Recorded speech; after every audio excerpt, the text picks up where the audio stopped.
right, and start it up again. This is the finals. I'm not sure if you can hear John Lehman's announcements in the background, but he's introducing the players and welcoming everybody to the finals. This is the finals of the U.S. Open Straight Pool Championship. Introducing Dennis Orcollo, one of the contestants.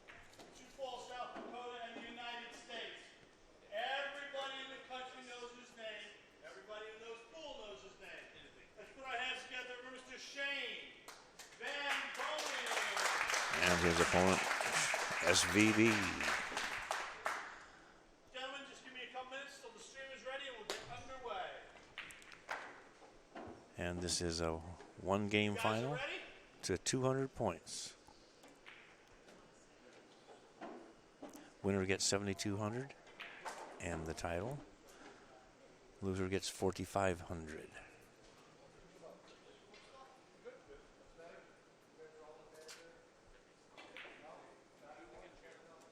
So it's like $2,700 difference in prize fund.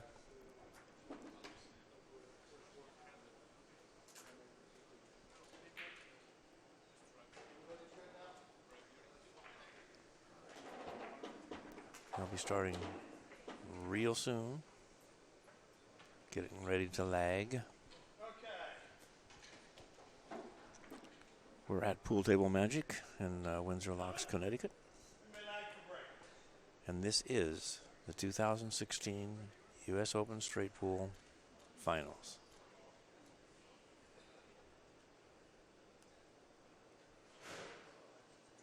And Shane won the lag.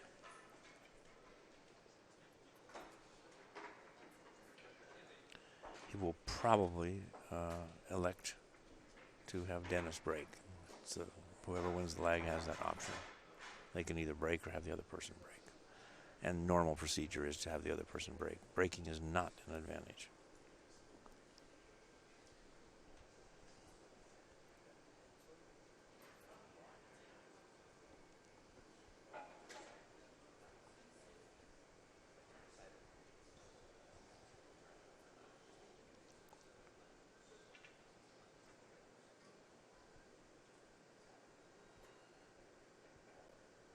Dennis is sponsored by Tiger, who is also one of the main sponsors of the whole event, so that's nice. Warren Kiamko, who finished quite high, 5th through 8th, is also a Tiger player. And here we go. They're both rested. They both warmed up. Might see some really nice runs.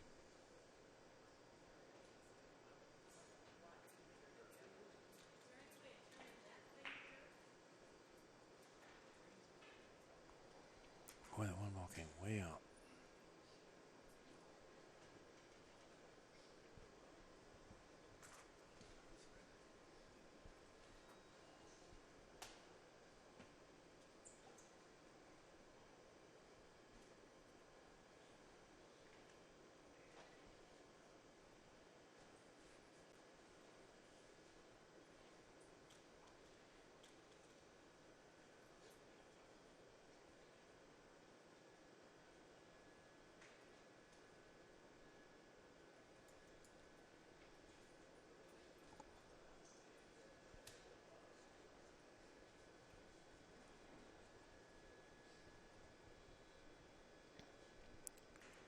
Checking the rack out real closely, and that's something you need to do in rack gaming, like one pocket and straight pool.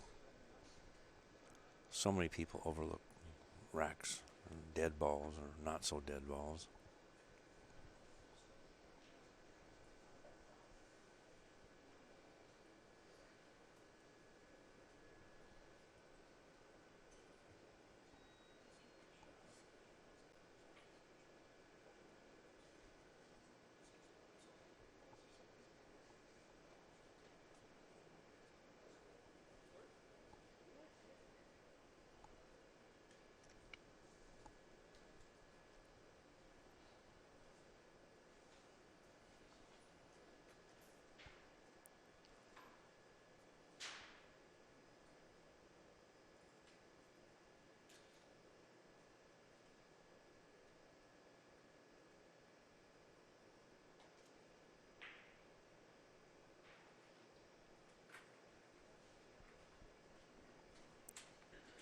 Shane jaws the one ball. First shot's a little tough. Interesting situation. Shane's playing with a stick that's something like, I'm not even sure how long it is. 69 inches, something like that. Just extremely long, and where he was shooting that shot from, he actually hit the curtain. So it's a foot longer than the average stick, approximately.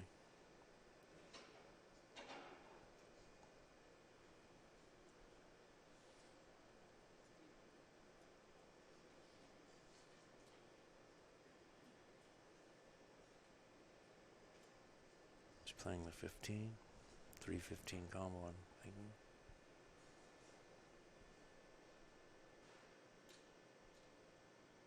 Stop the cue ball. Oh, he went forward. Either way, he shook the balls up. Got a lot of options. He had a couple of good runs the other day. Shane's had the highest runs, mostly in practice. He had a 90-something in tournament play, and had 183 in practice, and another one that they were saying could have been as high as 200. I think they were counting racks and not balls. So I know it was over 150. So.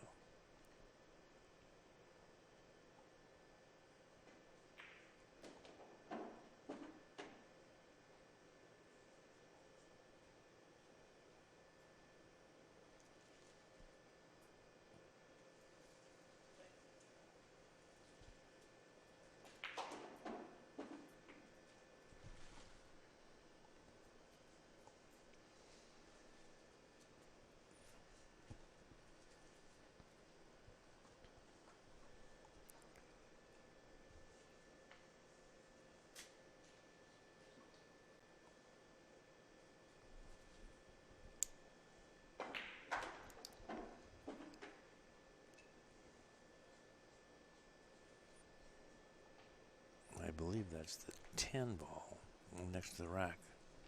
It's either the 10 or the 12. It's a good break ball, so you'll try to leave that one alone.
Well, now it's just stop, stop, stop. Side pocket, break shot.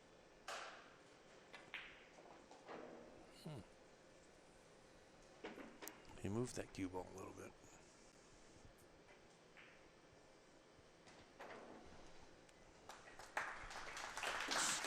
End of the first rack. Score is 14, Dennis Orcollo. 0 for Shane VanBoening. It's early. Straight pulls that game that with these level of players, at any time, your opponent's capable of running the table and the whole race, the whole game.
probably going to tap things a little bit on the shot.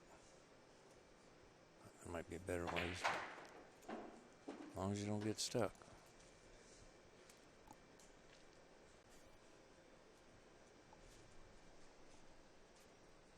He had the 4-ball for an insurance ball.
Modern players shoot so straight.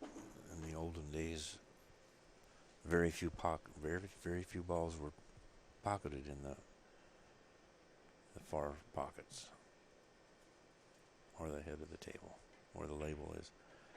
95% of the action was in the foot of the table's pockets and a couple balls on the sides. Conditions were much different back then. You know.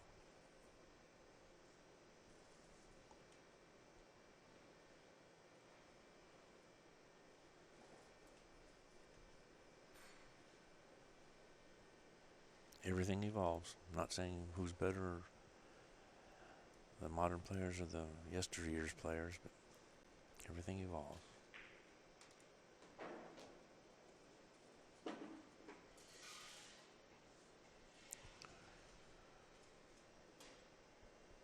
Probably use the 11. Oh, I wasn't sure if he was shooting the 5 or the 6.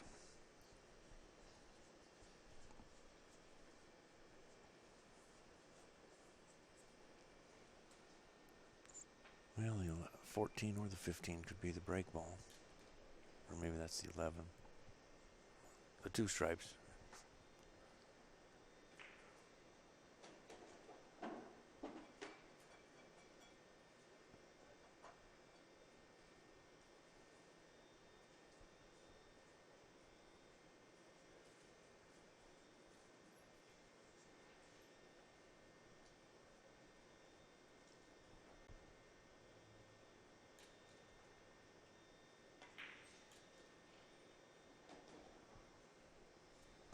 Didn't look too confident on that one. But it went in.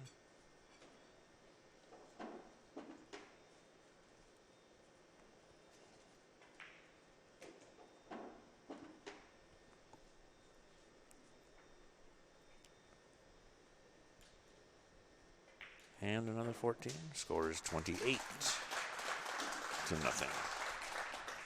Dennis Orcollo is still shooting.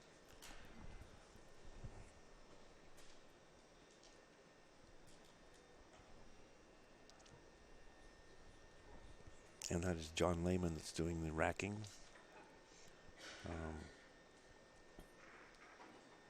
And he's also the tournament director.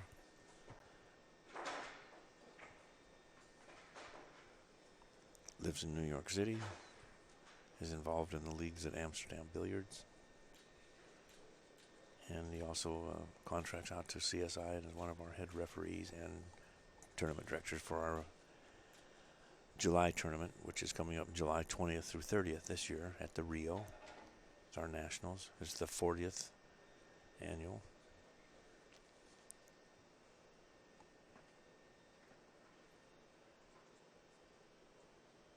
Probably going to draw it back a little bit. Hate to guess, yeah. Oh, boy. But he's long. Doesn't seem to bother him. These guys, they just shoot so straight. And the table is a little forgiving. All the tables in this room are gold crown 1s and 2s with standard gold crown pockets. So they're pushing 5 inches in that range.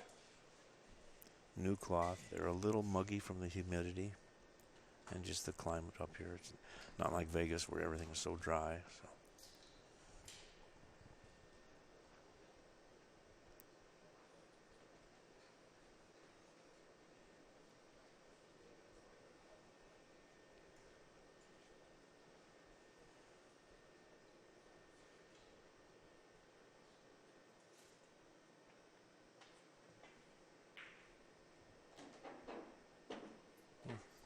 Nicely done.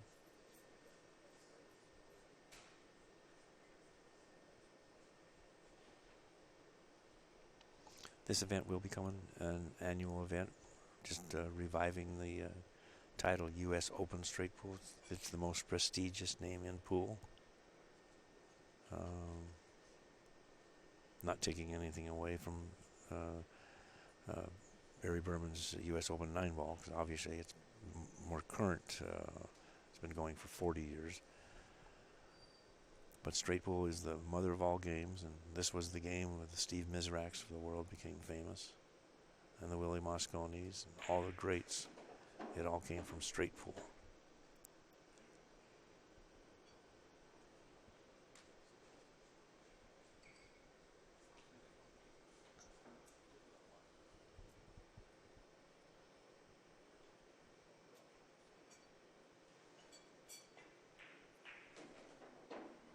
He's just knocking balls off and tickling them a little bit, kind of getting things postured. Either the 10 or the 12 could be a break ball. The one he's shooting now, it might be a little low. Well, can't really tell.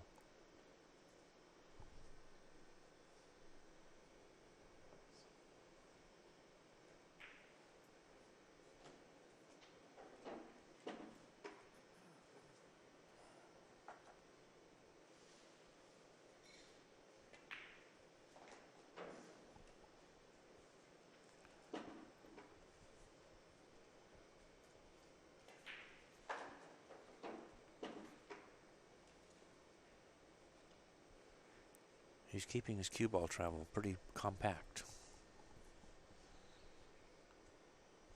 At times he lets it fly.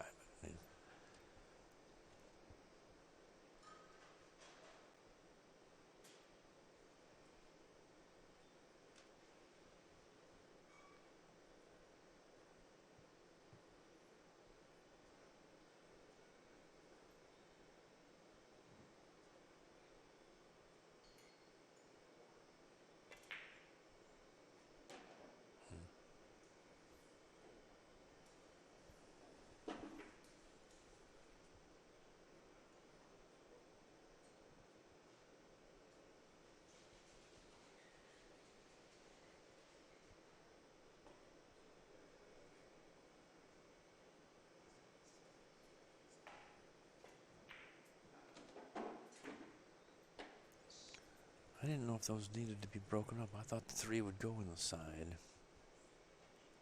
But he came out all right. He could have got himself in trouble.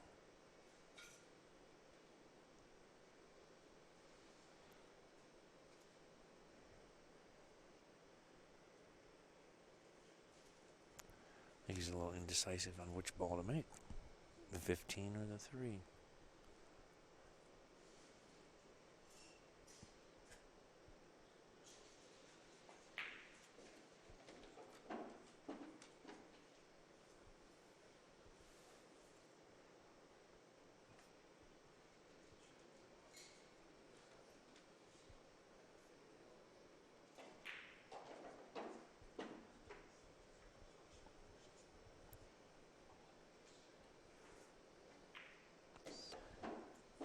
He's right-handed, but he's breaking from the opposite side of the table. So you can see even on this shot he has difficulty reaching. So he's got to be a little careful where he places the cue ball. Sometimes you just can't reach him.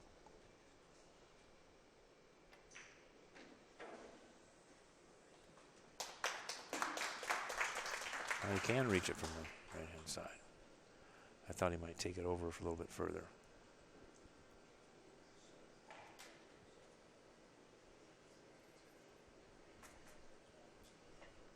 3 racks, scores 42-0.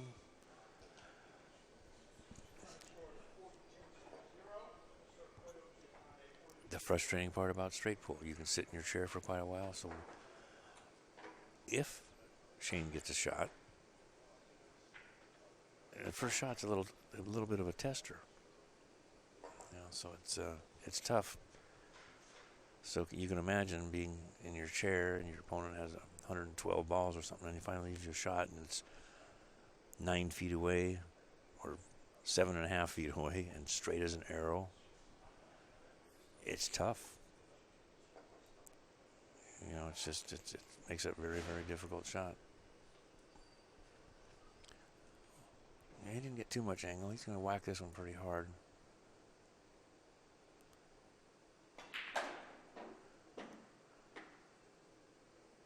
Went forward. I'm not a fan, and I'm not a straight pull player to this degree, but yesterday or the day before, we had 4 or 5 people scratching in the 2 foot pockets, following the rack just by getting a little kiss or something. And on that angle, it just didn't look like it was going to get out of there. But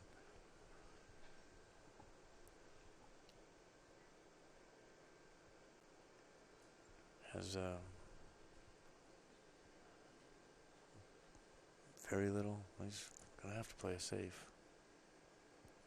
And this actually favors Shane because he doesn't have to come up with some tester shot. He's just going to have a return safe. That's a big difference.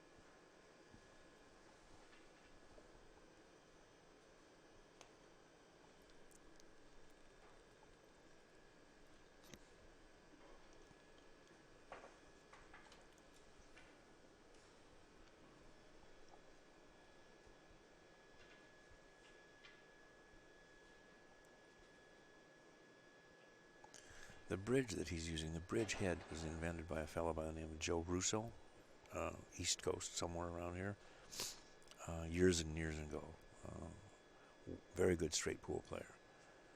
And the uniqueness of that bridge is because the Joe Russo interlocking bridge, and you can stack them. So you can get an increased height if you have to shoot over a ball. And Dennis did play a safe, just trying to tuck it back in between those balls. And that was a 43 ball run. This is Shane's first inning since his first inning that he missed. He missed the 1 ball off of Dennis's break.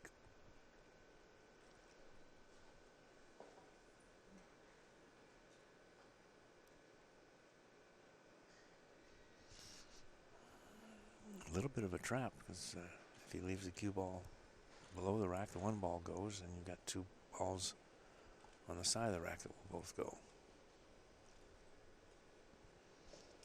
Maybe you can hit the 1 directly. I think you can. You just put the 1 right into the rack. Yep. Use the rack as the block.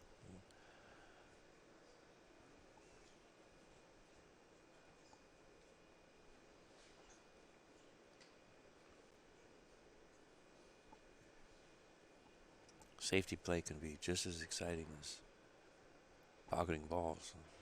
Sometimes it can be very boring, but the creativity sometimes is very enlightening.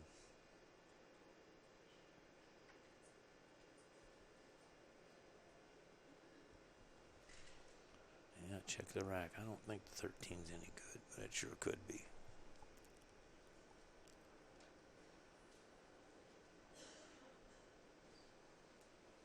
Can't tell from up here.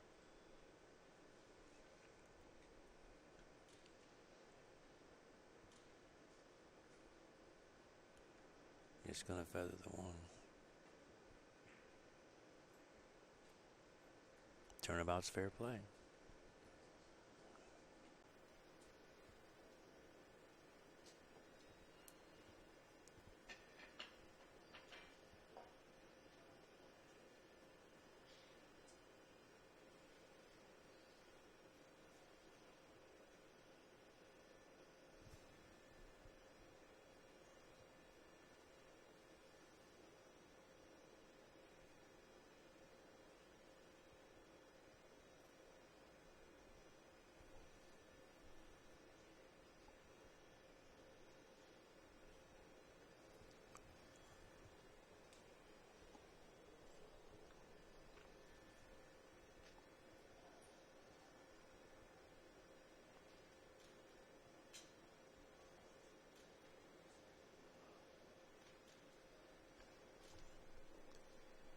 14-6 will not go in this corner. The 6 would if you're in the right angle, but if you're 2/3 of the table, it's the only ball he really has to worry about is the 1 and the 4. But it's dangerous giving Dennis any kind of shot. And if he shakes the balls up just a little bit, he might leave some kind of combination. The 8 ball's not far from being off. The 13's not far from being off. And if he can super thin that 3 ball, that's probably what he's supposed to do.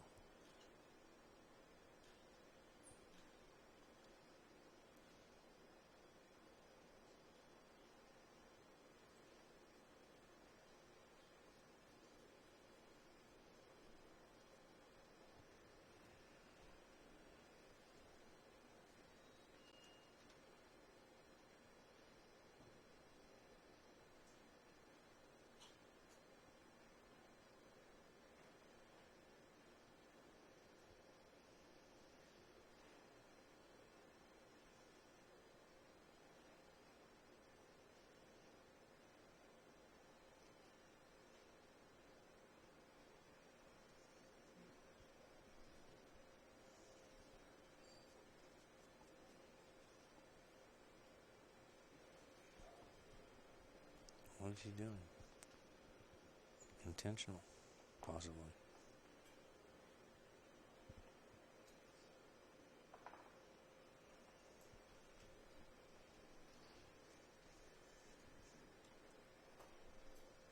Just going to push it back in there and maybe go to where they both have 2 fouls so you can put some pressure on the other guy. I still think he's supposed to feather. I think that's what he's finally elected to do. Yeah. Nothing wrong with that. He wished he was a little higher.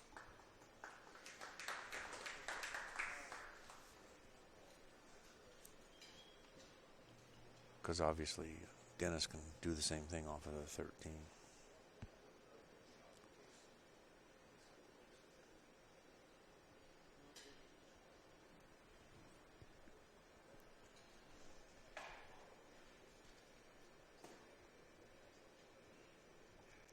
And the 13-8, none of those are even aiming in the right direction hardly anymore, so they've been tickled enough.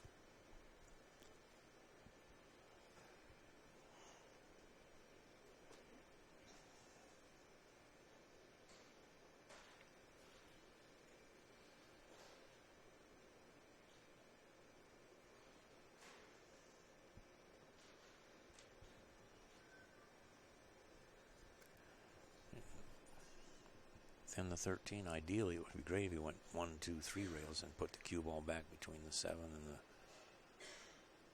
4. That way Shane has to shoot away from the rack. But I don't expect that to be the result of this safety.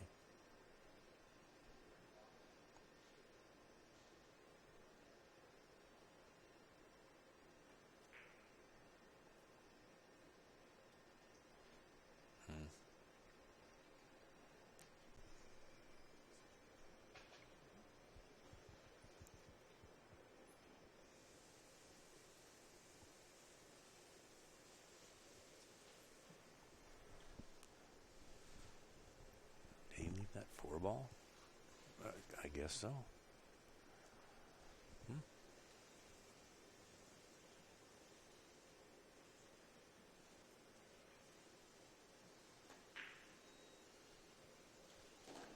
Well, we know who won that safe battle. When he hit the rack like that, it moves balls around. It knocked the 4 ball a little loose, or it may have been there all the time. Can't tell from this angle.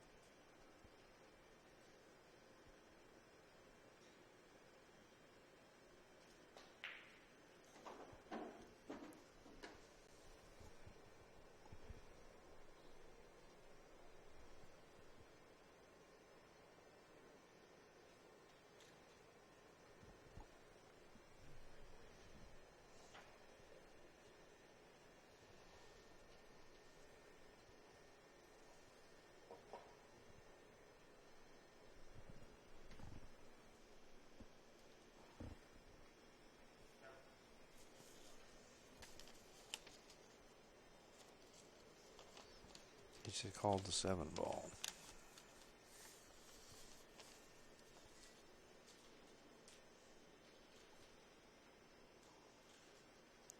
It's going to make the... Yeah, it's going to... Ooh. That cue ball started going towards that side pocket.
I'm going to get joined by an infamous sometime pool player.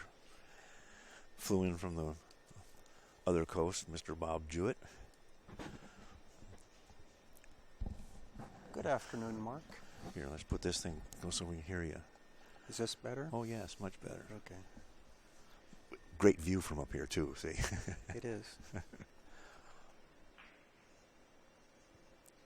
Carelessness. Yeah. He almost pulled the cue ball into the side pocket when he made the 7 ball last shot, too. I was a little surprised. Yeah. I was surprised he didn't clear up a few of the loose balls before he took the 7. took the break, the dead one. Yeah. This rack is a little bit tough to get through. Yeah, but it's setting the tone for the match if we're not careful. I mean, Dennis is... he was playing really smooth the first 2 racks. I'm not a real knowledgeable on patterns and everything. Seemed to be all over the place a couple of times, but he was pocketing balls. He had a decent rhythm. A few times he slowed down. When he catches his rhythm, and of course Shane's the same way. Okay, so the only problem here is the 11 ball, which shouldn't be a problem for Dennis.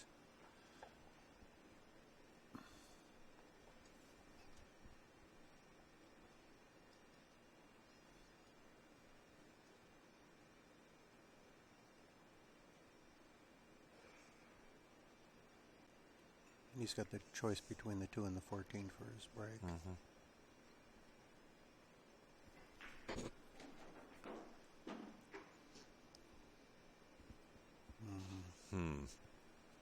He's probably just going to shoot this now. The 3-ball combination. Yeah, a 3-ball combination. Yeah, I guess yesterday he made a 4-ball combination and a 3-ball combination, so what the heck, Do we get a call?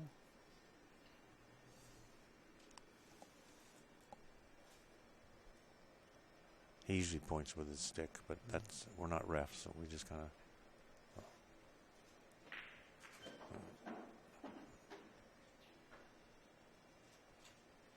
Okay.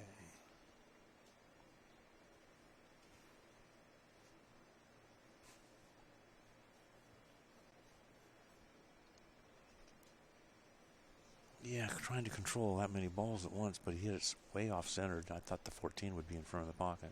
I mean, he's all right. Well, he go. Yeah, he's got a lot of options. Come out for the 9 softly. It's a delicate shot, and he doesn't look like he's going to play it. He's going to go up and down with the 9. Well, like you say, he's got to get rid of that 11, but he might.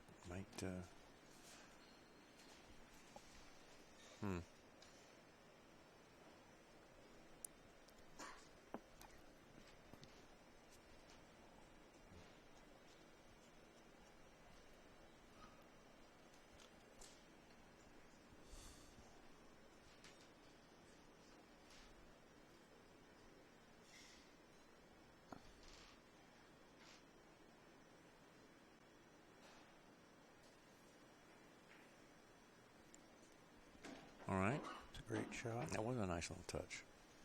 I think he has enough rail there before the pocket that he doesn't have to come off the point.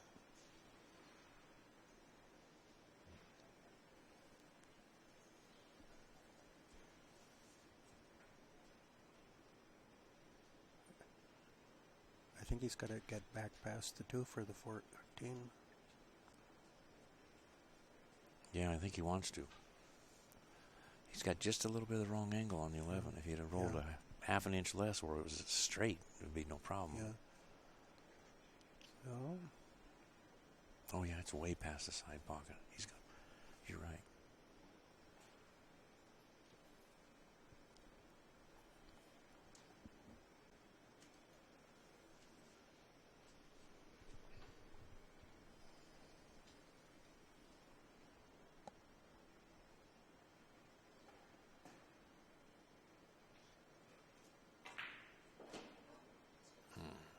did he He up? nipped.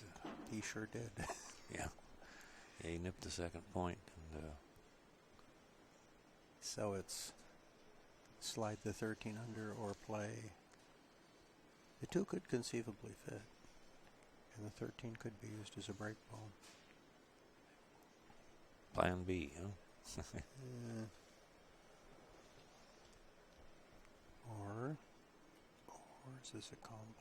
I don't think he's playing the combo. No. Yeah, no, that's more pocket than we can see on the screen.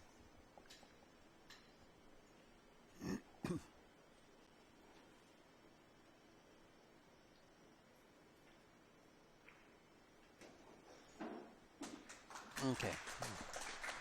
So this is not exactly a standard back of the rack break shot. The 13 No. would much better be in the center of the table along the string there, or It's got even a narrow little bit angle. forward.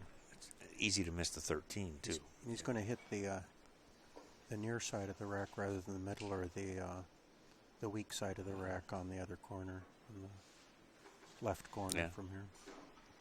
And actually, you don't have to hit him that hard. If he hits the corner, you should end up with a shot. Just because it's so. If you load up on a shot like this, you're asking to miss the shot. So this is one of those straight pool break shots where you're not going to spread them all over the table. You want to get a few out and then work with them.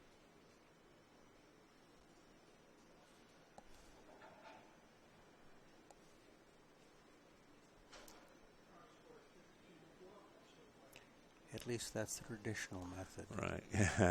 We'll see what happens. Yeah, these guys are changing the book, aren't they? And he's a little bit awkward over the pocket here. Okay. Basically needs to hit, what, the right half of the 3 ball? I think he's going to try to hit on the right half of the 3 and slide up the table. Right. Just there. Yeah, and some of the balls come out at the top. He got a little unlucky that he Yeah. only has the 2 instead of like the 8 come up towards the other side. Yeah. But he's in business. I expected something to come out this way a little bit.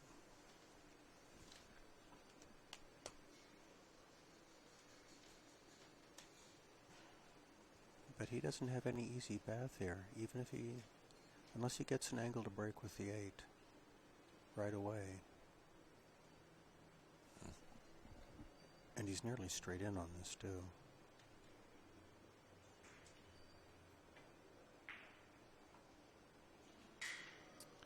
Yep. So that was his break shape with the 8. It's long shots. Can't make them all the time. 53-4.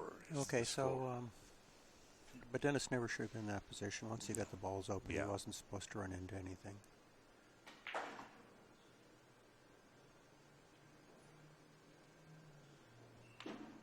He's playing that combination. Yeah. This should solve most of the problems. No, he's playing with draw. He's going to come back. But it's going to explode going in, Hit it hard enough to get things moving. That's more of a punch stroke than a draw stroke. It didn't come screaming just, back just at him. A little below center. Yeah. It's an effective shot. Yeah, at that speed, it would have been a disaster for real draw, he would have been on the end rail. Yeah.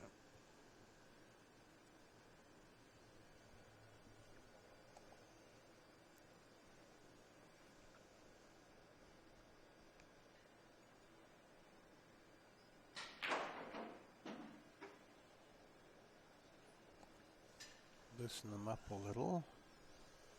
Yeah, we noticed that yesterday. I had Bob Bedenjian, and they kept tickling the balls, even though there was 4, 5, 6 of them loose. They kept moving around, and after a while, that gets detrimental because pretty soon you start tying them up again. Yeah, we saw some at the last track. You know, it's like, wait a minute.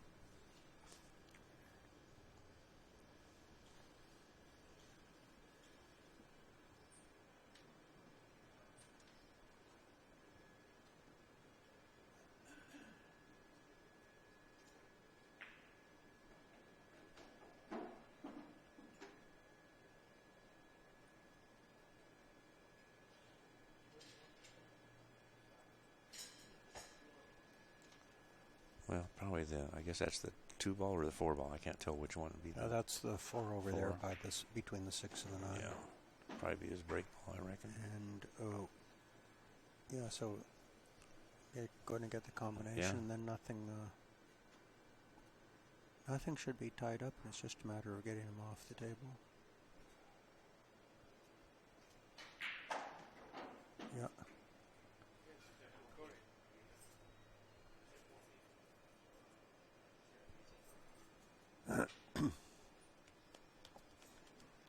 So there was a brief question about whether he called the ball or not, and it was decided that he had. Well, I didn't know that down at the table. You can see the table. I can't. Yeah. I know that Dennis points his cue stick a lot. He goes like that. You know, when there's what Bob's referring to is the rules dictate that any combination, bank, carom, no matter how obvious, you have to announce that's your called shot.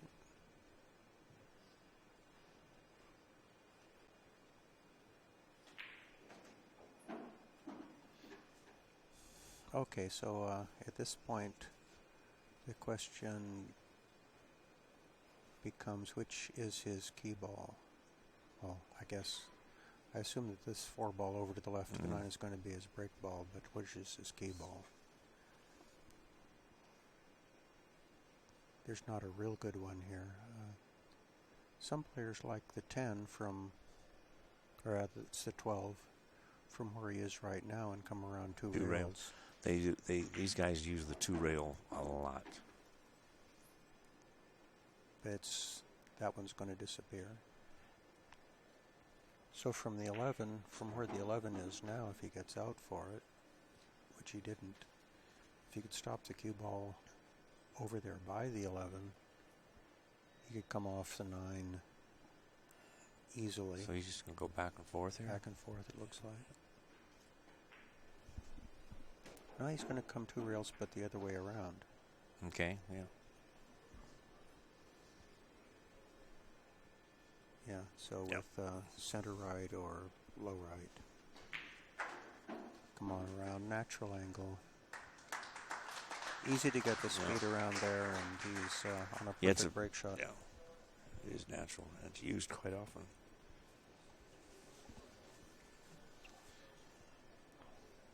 So how'd you enjoy the tournament? You did well. Well, I did do very well, yes, for me. Yeah. I mean, the one game you played Shane, you had 4 runs over in the mid-20s and 30s. Yeah, 20s and 30s got me through in that one. Well, 4 of them in a race to 125. That's half. That's 3/4 of the game. Yeah. 4 innings, man. Yeah, and he got unlucky several times. So we got unlucky playing you. Come on. You're infamous. Now you're never going to get any action. I'd like to point out that just got me into the playoffs. The single elimination part. Shane still finished first in our group. But it got you $1,000. It did. You took my money. Yes. I was glad to give it to you. Yeah, as you should be. Okay. So what's he going to do with this? It looks like he's playing it with draw. They look like it a lot. These guys follow an awful lot. Is he going to? I just don't see it. I think he's going to punch the ball. He's supposed to. Just a little bit of draw. We'll see what happens. Yeah, so a little bit of draw and he slid off the rack. Yeah. They get awful close to that corner. Yeah. And it has gone in the corner a couple times. Yeah. That's the problem with that particular angle. If you go in, if you hit a ball on its upper side, then you go up table. If you hit a ball on its lower side, you slide straight to the pocket or towards the pocket.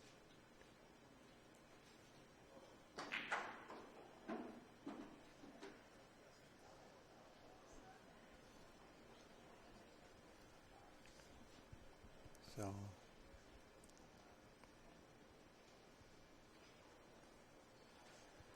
I'd actually be surprised if we don't see an extended run in this game. Extended, let's say 50 plus. oh no, I would expect we're going to 200 in this game, so right. I would expect to see. Well, they're tight. Better than that once they get rolling. Yeah.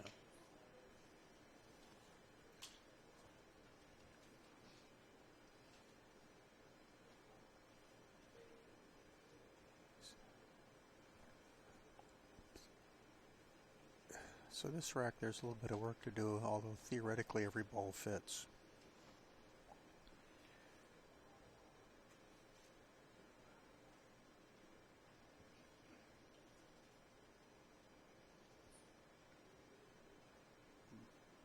But I think he could be excused for breaking apart that group of 6. Yeah. Probably going to go into it right now. Yeah. See where he hits. It's 13. Well, does he have another? If the 11 combo? goes, he's okay. If not, he's a little careless. No, no. The 11 has plenty of room. at least half a pocket. Okay. So I think. I thought he was going to go into the 5, just to keep the cue ball freer. You saw he put the ball all the way on the side of the pocket there. Yeah. Short shot, not too hard to do.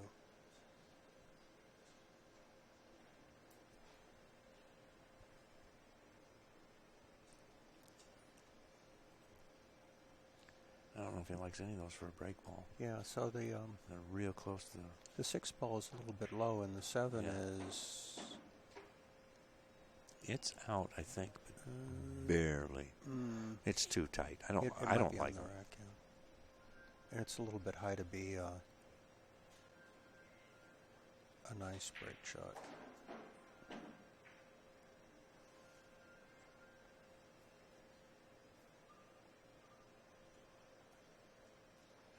But in the meantime, he has to solve his problem there, although that is the 12 and 1 are together, and I think the 1 only barely gets by the 6, if at all. I think it has only part of a pocket.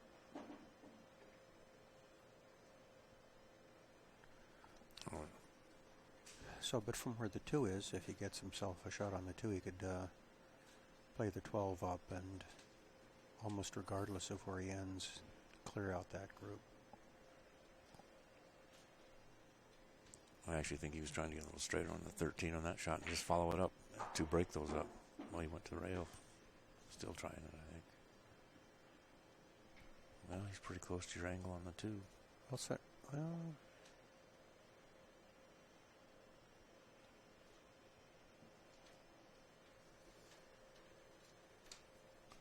yeah, the 6 is a little bit low. Yeah. Maybe he's trying to develop something else. The 1 is way high.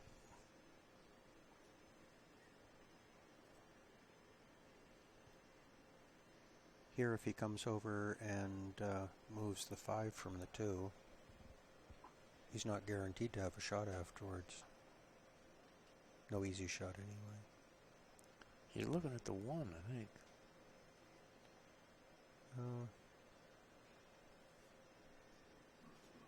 I don't know.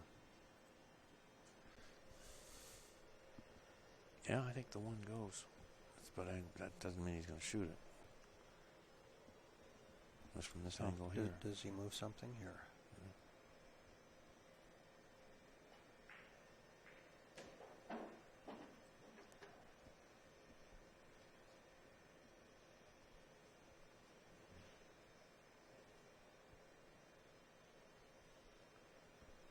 I think the 6 is low but usable. I think from the 6 you only hit the corner ball on the rack. But at this point, unless you're going to go for a side pocket break shot, like from where the 1 is, play the 15 in the side, I think you have to settle for the 6.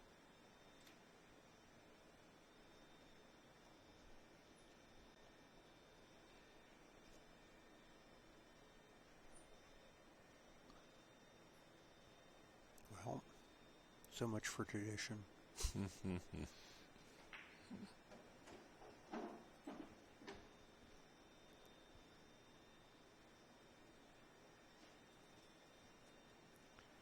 Yeah, guys like Ervelino would be rolling over.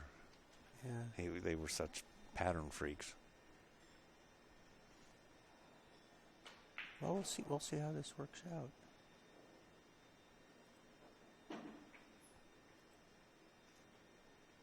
It looks like he's going to use the 12 as kind of a standard break, but it's way high. Well, if you can just tickle it and get a couple balls out.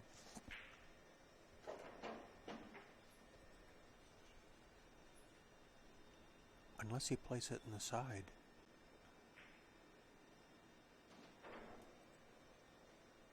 Haven't seen a side break yet. Oh, really? He's got to put it on the second diamond up the long rail.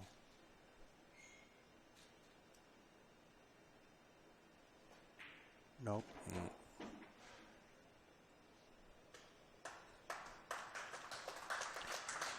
Yeah, he... this doesn't hit the rack. If he hits it with any power, it doesn't.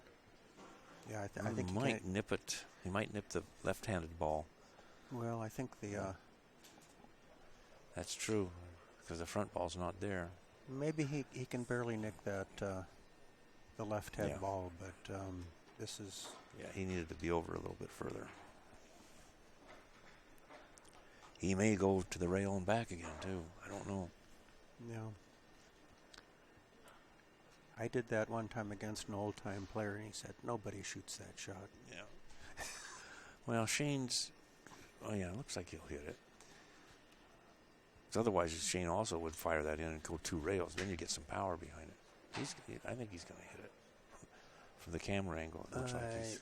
Yeah, he's going to nick the 8, but not if he hits it too hard, I don't think.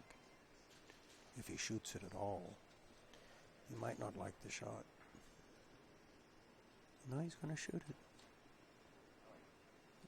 I think. I think he is.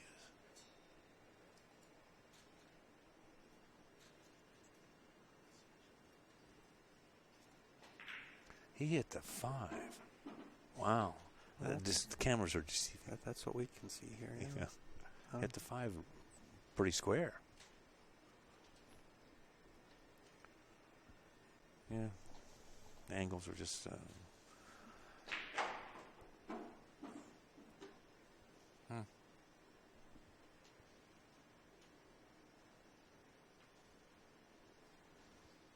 Okay, this is another rack where he has quite a bit of work left to do. Look at all those pairs of balls. Complicating matters. Did he run the full rack last time? No, he's gone 2 break balls? I'm trying to figure out what his high run is. Or where he's at. 27?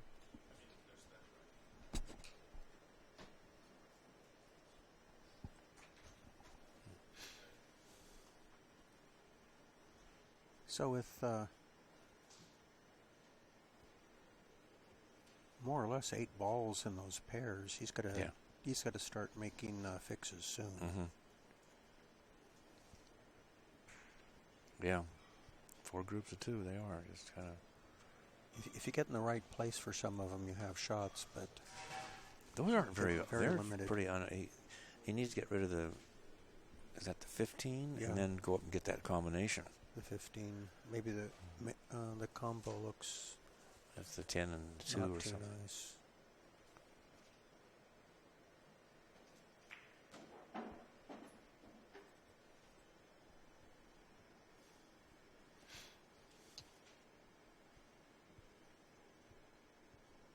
Well, he can hit either take the cue ball to the 3 ball, or take it to the 2 ball. I think I would want to hit the 9 here. Or then you can hit, you can hit that too. Okay. Well, there's a break ball if nothing else presents itself. Yeah. And he's got a couple of shots. Okay, and if he gets forward, I think the 13 fits. So he still has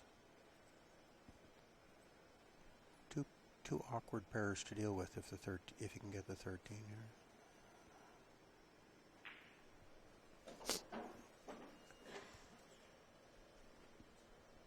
He's going to tickle him off of this 11. That's 14. Was that the 14? Yeah. If I can't see the numbers, I can't tell the colors. So. Huh.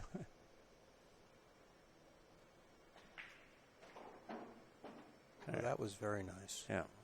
He has got one problem left.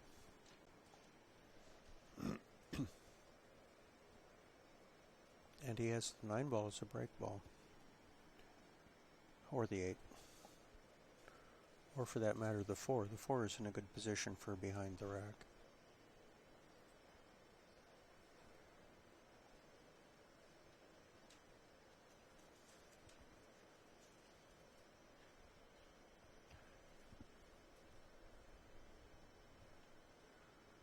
So the main question is how to get to the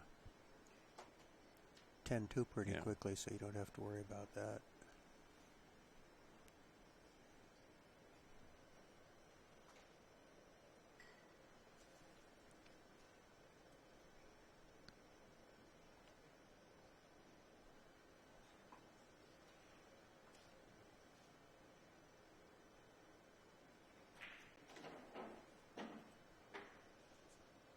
Going to slide up now. He sure could. And he'd have a shot on the 9. Hard to go wrong. Try to hit it square. Yeah. 3, whatever. Yeah. Yeah. The 8 is actually a pretty tough shot from there. And he's got the 10 straight in up to the corner. They're tricky when they're an inch apart. For you and me. For you and me. Oh, you too? Yeah. I thought I was the only one that had those problems.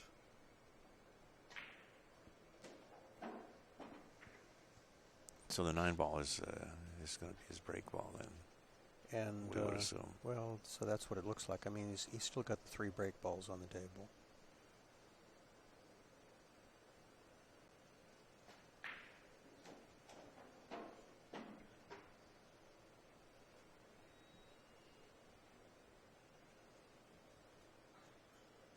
And he might be using the 8 ball as his key ball and then come around 3 cushions for the 9, or if he gets above it, he can slide right over.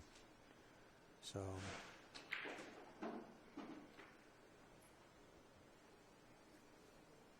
I mean, if the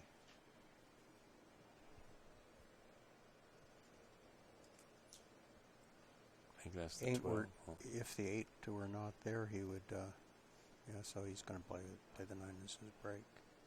If the 8 weren't there, he could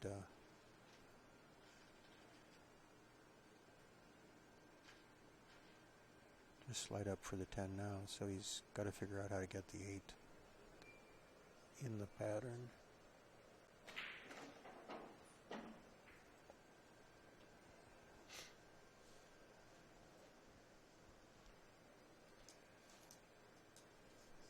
When he hit it that hard, I was thinking he should do the 8 first. Well, maybe he is. Yeah, 8 first. Yeah.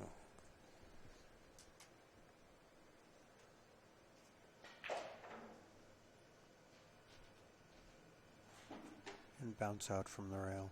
Yep.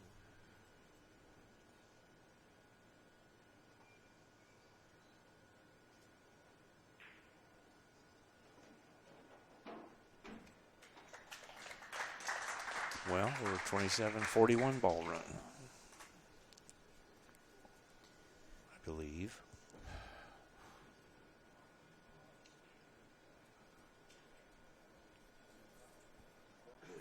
So ideally on your key ball, you really don't want to move the cue ball that far. It would have been, if that ball had been up a little further and he could have played it directly into the side from the rack area, that would have been an ideal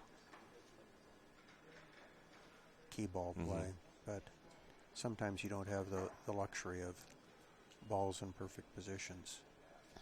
I think it was Warren was played an awful lot of the 2 rails behind and coming out, but his cue ball was traveling 6, 7, 8 feet. Yeah. You know, but he got there. If you have the precision, that's fine. Well, they're more concerned with the angle than the distance. Yeah. You know, so 53-45. Dennis is leading. Shane is shooting and on a 41 ball run. This is a game to 200. So, what does he play this with? Looks like it's draw. The more traditional way, since he's to the left of straight up the table, is with follow. And the follow keeps you from scratching off the rack. You loop down to the end rail. But it So looks he hit like the 7 ball in the sure looks like he's drawing. right square. It looks like.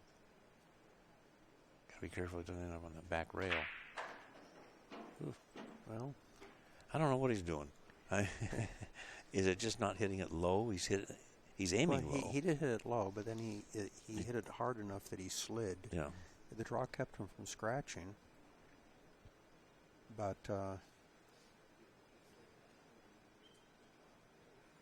he got a little unlucky that there wasn't a ball, he doesn't have a ball closer to the end rail right But now. that happens a lot.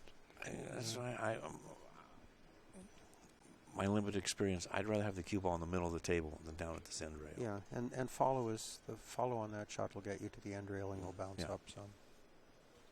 Usually.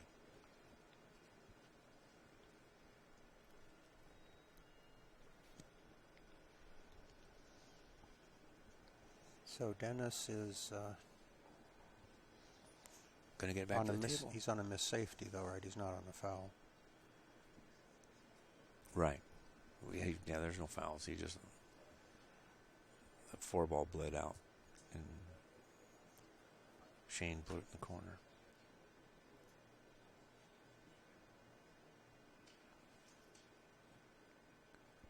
Can't even see enough to bank it, huh? Because these guys bank everything too.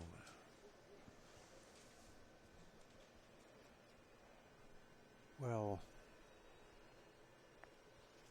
I don't know if you can see the 10 in the side off the 8. I mean, the 8 is there to help. True. I don't know if it gets by the 4 ball. What the heck? He's going to play safe. Just bring the cue ball back to the rail. Back, maybe right about in here. But he doesn't need to he's jacking up. I don't know what shooting a Marseille shot. I don't. Watch, you might learn something. I'm confused, yes. Ignorant and confused.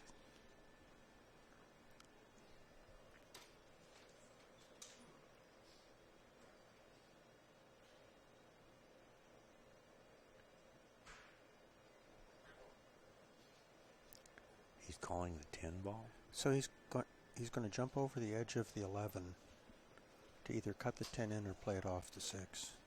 Holy mackerel. I think he's going to play it off the 6. The alternative is to play it off the... I just don't agree with this. Is play it off the 6. He's going to play it off the 12, maybe. No. Yep. Oh. You're right. He when he was playing one of the other games, he went for some way off angled combination that was in the middle pack, and it was extremely awkward and just about got himself in trouble. I mean, he missed the shot, and I can't remember who he's playing. But players are going to take one of their. They are allowed 3 breaks, I believe. So they're taking one of them.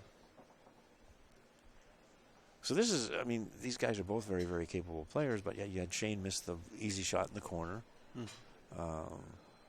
Go for a... Of course, you know, if the safety's just as hard as the shot, go for the shot. But that one, that was pretty good imagination. You know? Yes.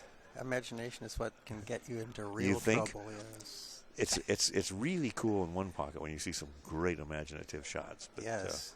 And then bet on the other guy. Yeah. Unless you can make them work. Yeah. I just didn't see that thing. That was reaching.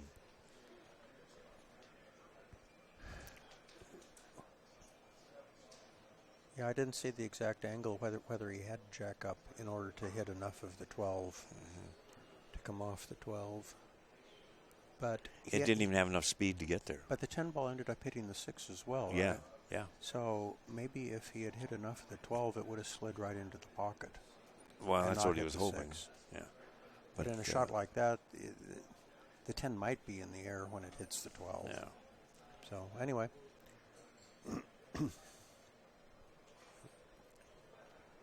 Anyhow, this is the 2016 U.S. Open Straight Pool Championship. Presented by CueSports International. That's us. Oh. Yeah. And Pool Table Magic. That's them. What do you? This is a nice room. Yeah, this is a nice room. This is a really nice room. It's what have they got? 10 tables in the front room. There's 4 tables in the back rooms. There's 2 other rooms. Gold Crown, Ones and twos. 9-foot tables. Lots of memorabilia on the walls to look at. That's very, very interesting. Posters and tournament charts and. Well, he's got signed cue balls, pictures. antique chalk, everything. Mark's quite a collector of pool table stuff. You know, he's been around for many years. I've known him over 20 years in the industry. And he said earlier that in 1976 he went down and spent some time with Richard Black. So that's 40 years ago. Mm-hmm. So he's been around for a while. He's had this room for 11 years in this location. Oh, this is an ideal location for this tournament. The this is actually on the shuttle route from the airport, so you can get the shuttle from the airport right to the pool hall. And there are 2 motels within very easy walking distance. I mean, 3-minute walk. 500 feet is what GPS shows my room from here. Kind of nice. And it's 3 minutes to the airport. There are like 5 restaurants, maybe 8 restaurants if you're willing to walk for 5 minutes. Yeah. But they have real good food here, and they have a full bar. Yeah.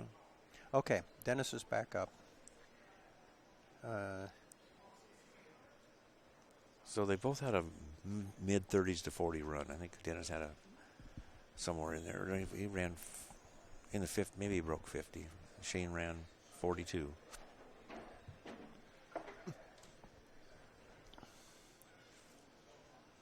Okay, so I think he has to get on the 4 ball to move into the 5 and break those apart, which he could do from the 13. So that would be my guess as to how the break is going to occur, but I could be surprised. No. I thought guys from California knew everything. I certainly don't know everything about Dennis's game.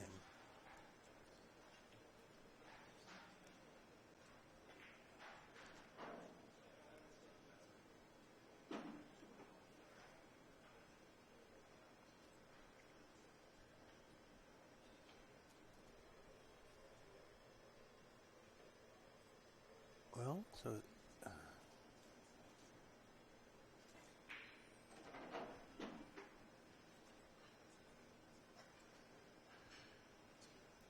okay, he's looking at the break now, I think. Ideally, he would like to bump the 14. Oh, let's see what he does here. Ideally, he would like to bump the 14 just enough to get into break position. There it is. Yep. So that was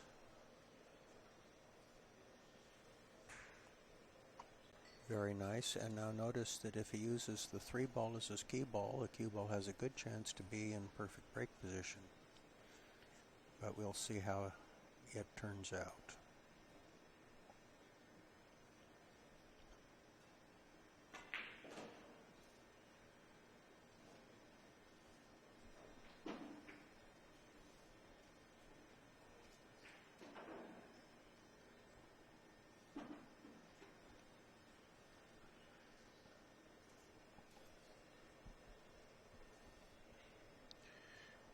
Now, if he were to use the 3 ball as his key ball, he has to leave one of the balls 10, 6, 15 for his next position his, on his the key ball. Key ball. Okay.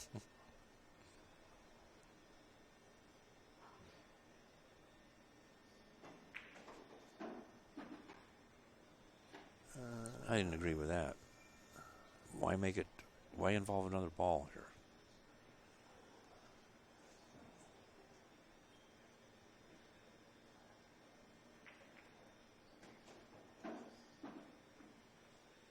Well, see, now if he shot the 115.3, Yeah, I hear what you I agree. I mean, from the one ball he can go anywhere, but he's going to have to go 10 feet. Unless he gets above the one, which I don't think he can do.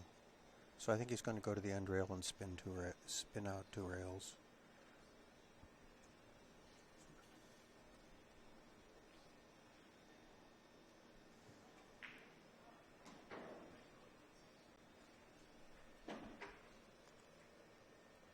Or maybe 3. I mean, it's not a hard 3-cushion shot, but No. he's Trying. guaranteed to come along the right angle. So anywhere in there, it'd be nice to Yeah, go a and little farther. yeah, and for him, it's anywhere in there. They're not. They don't need the precision because they shoot so accurately. Yeah.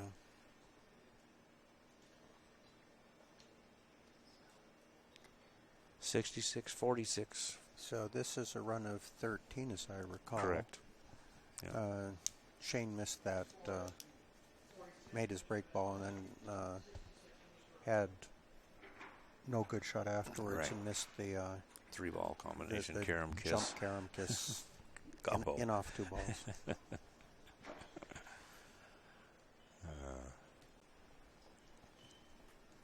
And Dennis is sponsored by Tiger, who was also one of the sponsors of the event here. So make sure you guys support people that support the games. That's Tiger, Aramith, Simonis, OB. Shane sponsored by Q-Tech. Give them a free plug since they are definitely supporting the sport.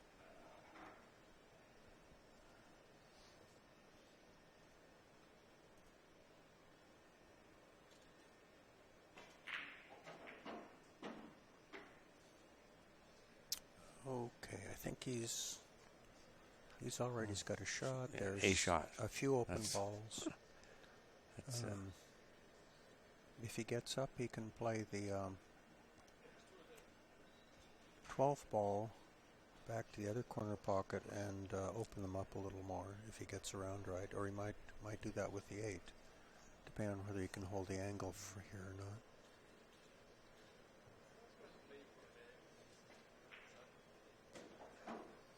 Here he's got the 12, so I think he's going to move them a little bit. yeah. Where is he going to try to go into? Into the 5 or into the 9? Well, I don't Probably think he can reach the 5.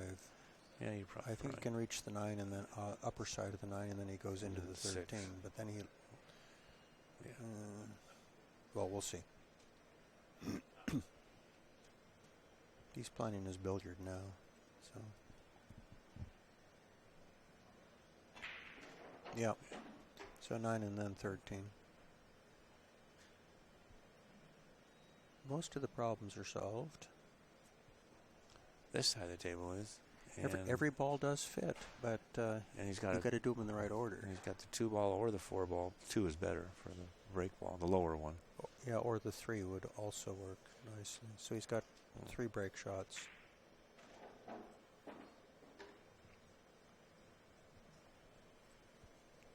He does need to start working on those that cluster of 6.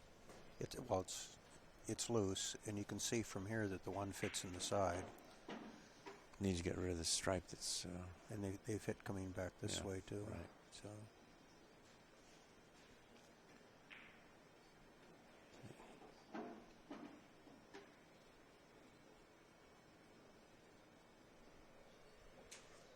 Yeah, get rid of the stripe I think now and really it's going to opens.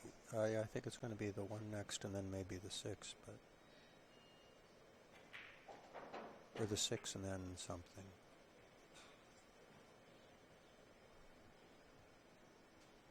No, it's the one first. Okay. He got pretty straight on the 3.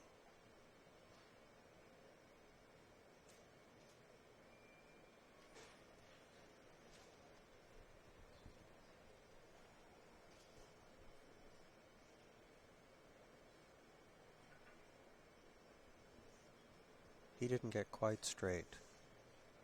So he's in danger of running into the two break ball, right? His break ball. And if he follows it up, he may not. He'd really like to save the two as his break ball. If he follows, I think he can get away with it, but we'll see what he does here. Yeah, bump the ball. As long as he nipped it. And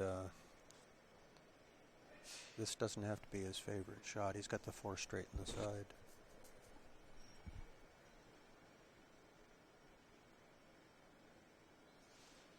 And then that solves that problem.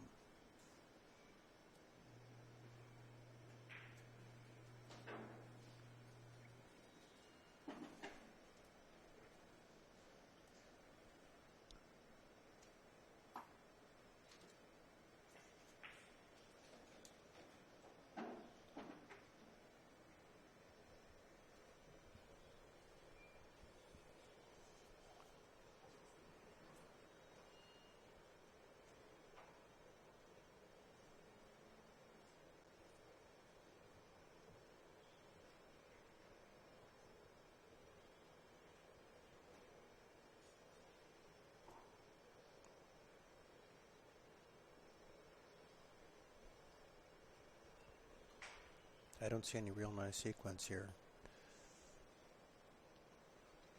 He'll figure something out. Their speed is so good after the... So a soft stop shot, a little draw. Yeah.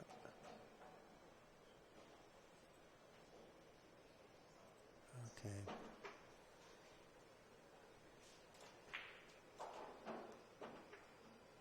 He's going to get, so this is an example. Well, he didn't roll quite far enough, so it looks like he's going to go up to the end rail and back. Mm-hmm. But he can get exactly where he wants. No, he doesn't have to, but, well, this shot is longer than I would leave myself. Yeah.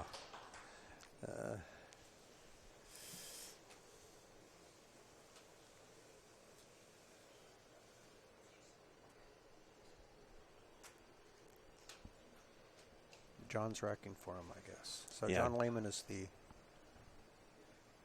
officiator here. Oh, correct. Tournament director and...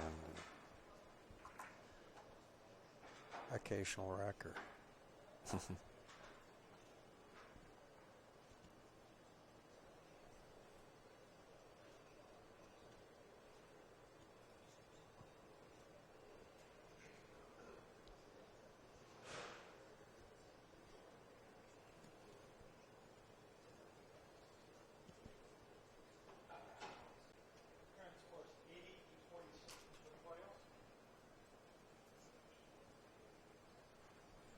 So this is a run of 27 unless I miscounted.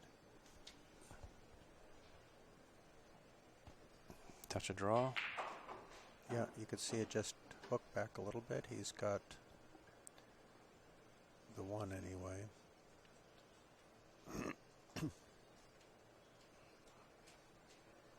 And lots of balls to maneuver with.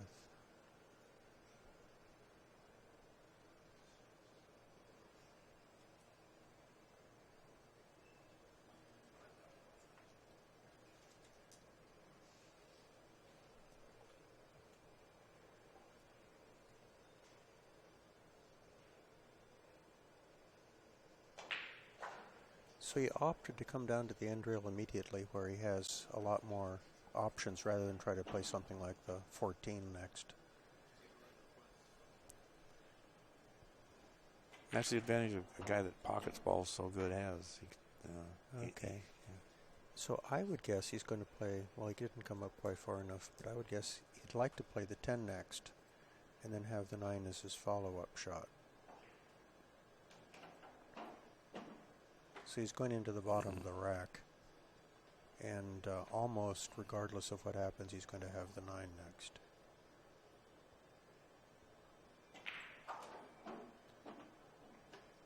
Almost regardless.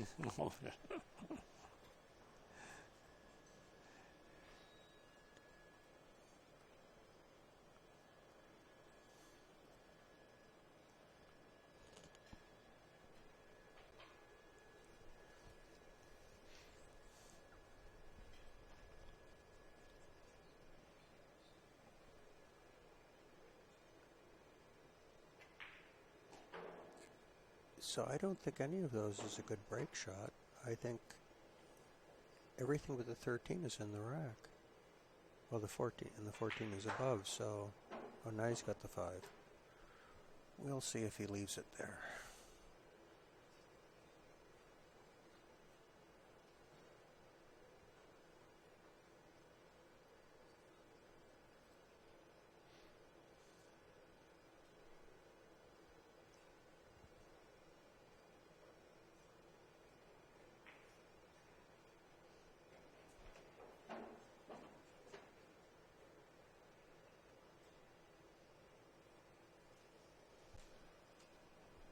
And here again, the 13 would be a nice key ball, but only if he had something by the corner pocket where he's standing to be his next to key ball.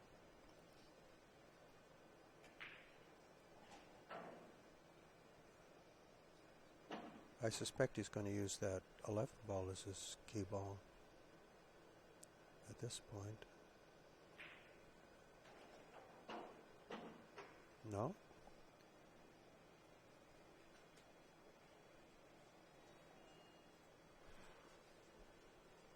Is he going to go up for the 11 now? I don't know. And then come back with the 9 and then the 7 and slide up one rail off the 7? I quit trying to second guess these guys. So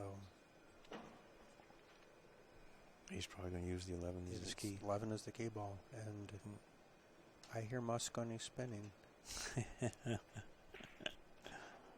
Well, maybe wrong again. Maybe he unspun. Yeah.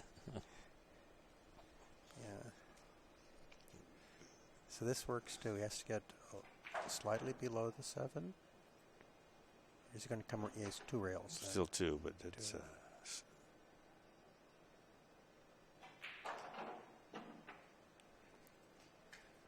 Actually, pretty good. Yeah. Yeah. See, their control is so good. No matter where they start from, they get where they need to be. Yeah. It's just,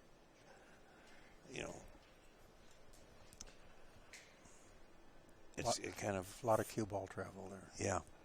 Oh yeah.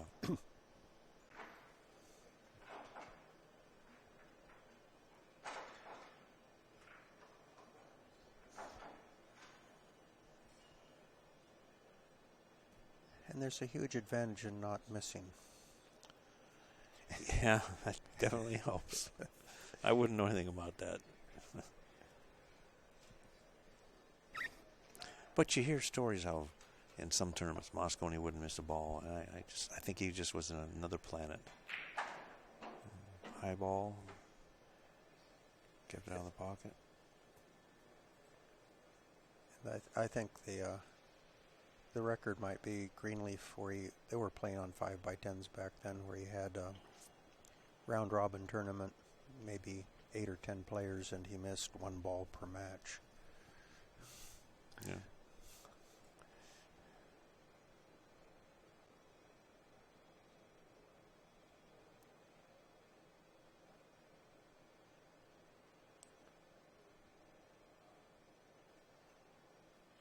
But he was known for really minimizing the cue ball movement.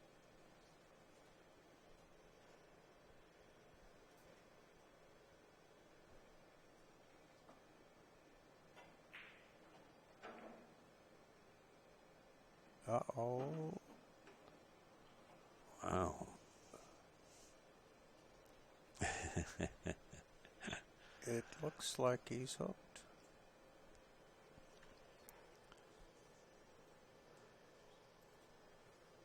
That was a kind of a ugly little roll, wasn't it? Yeah, well, he's not supposed to hit that ball. Is he going to run the 2 along the rail or what? You might try to bend it and get the 6, but that's scary. You're not supposed to be shooting this shot at this point in the rack. Yeah.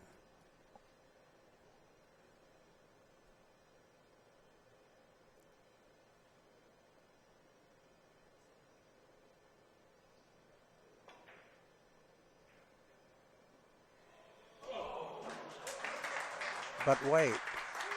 Yeah. He's okay. Yeah, another 2 inches, and he could have seen another one. Well, he got a little fortunate on that 2 ball.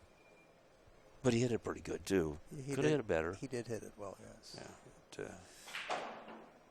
Oh, that's it. Juice it up. Now he's another 9 feet away. Well, he's okay with the 3 ball there.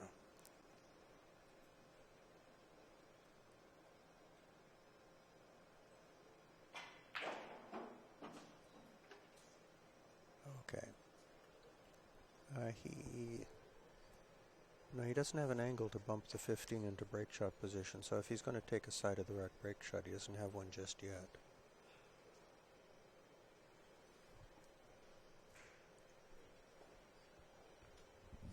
He would like to get rid of the 13 now because it blocks the 15 and 8 coming back to this corner pocket.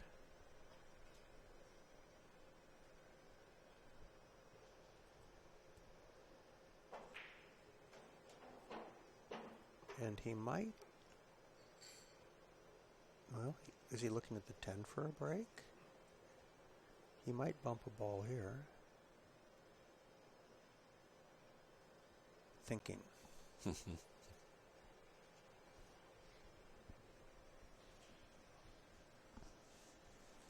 Did we have another 14 in here? He was in the 50s. I don't think so. So, well, he bumped a ball all right.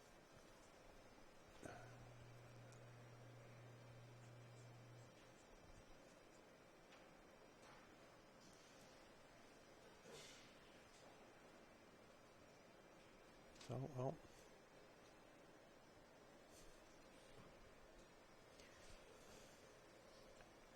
Now we have a search for a break ball.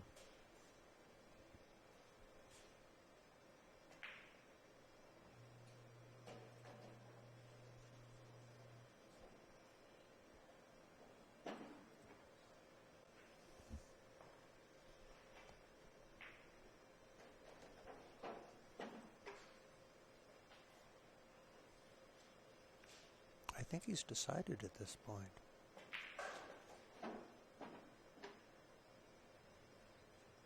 He may be playing the 4 into the side. I was thinking the same thing. Because he could also get up above the 7 and use the 7 as a semi-standard side of the rack break, but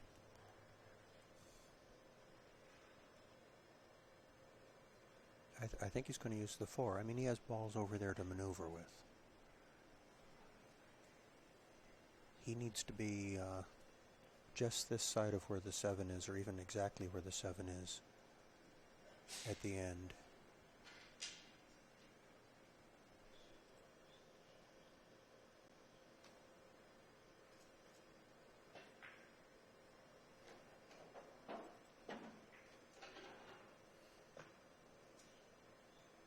So if I had to guess, which is very dangerous, 15, 11, 7.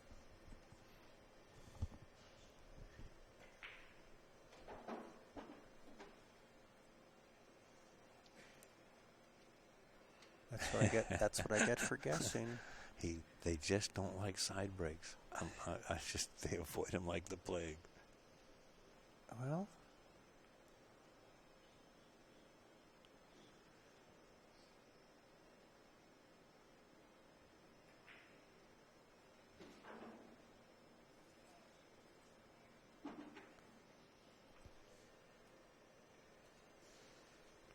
He's going to come off the rail just a little bit, I think. I think he's going to drag it up the table. Oof. Wiggled that one in. Okay, and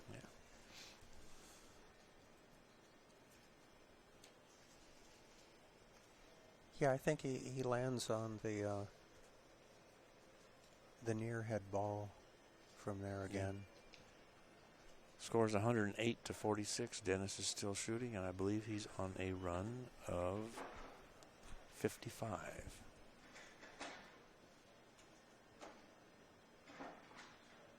That's basically 4 racks.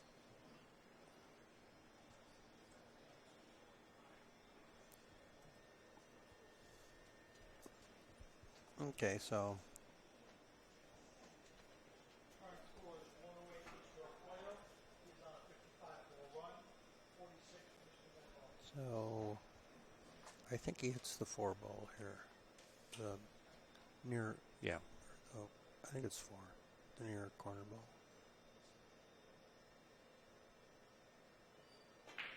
Yep. Right on the nose. That's a good break.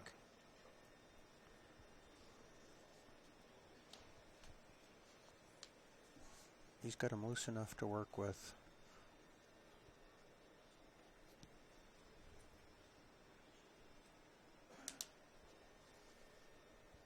He'll have to move a few balls around probably, but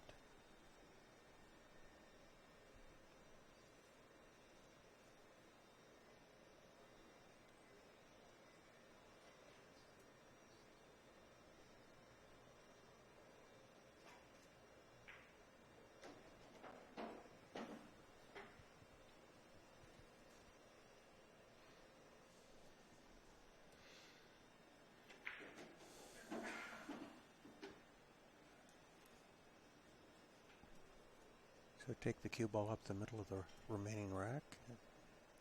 Yeah, I think he's going to tickle him. Heavy tickle. Yeah.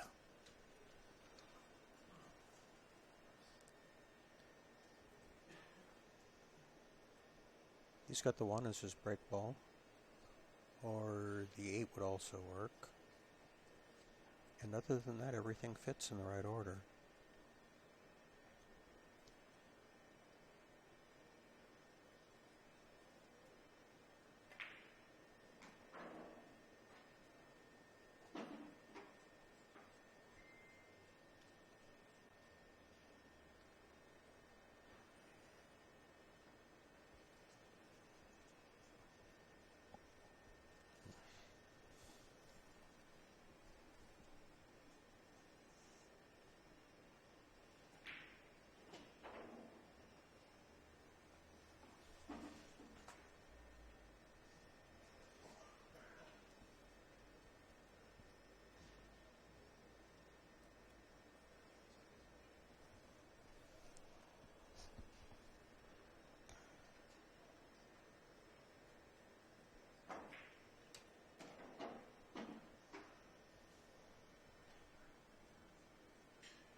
Well, he's got a lot of options.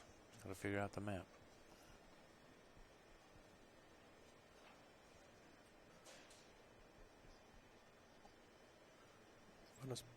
Especially when he's going to make that trip up to the North Country for the 15. Yeah.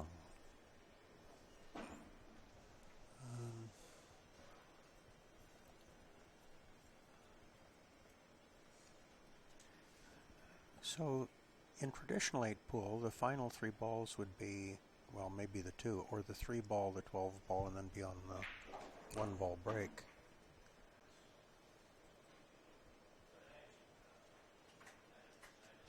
But here it looks like it's going to be the 3 ball next.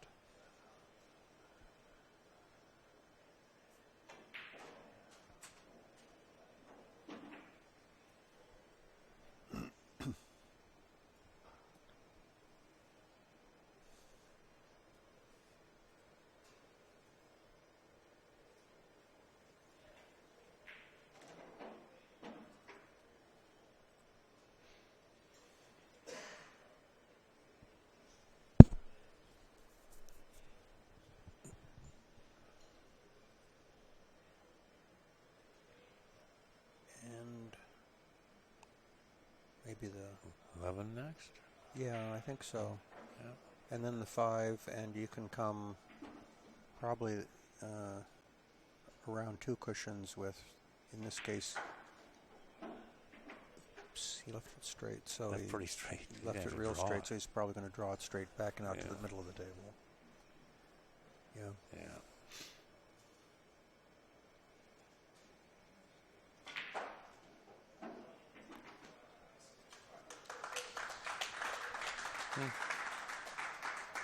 That's roughly where he would have been with the two rails Yeah. out of the corner. Yep. I think he's a little further than he'd like, but he's in good place for him, I think. And he's right-handed, so he can reach it without any kind of stretching.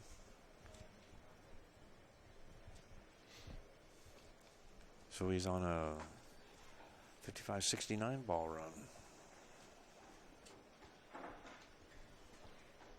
Scores 122-46. This is a one final match to 200.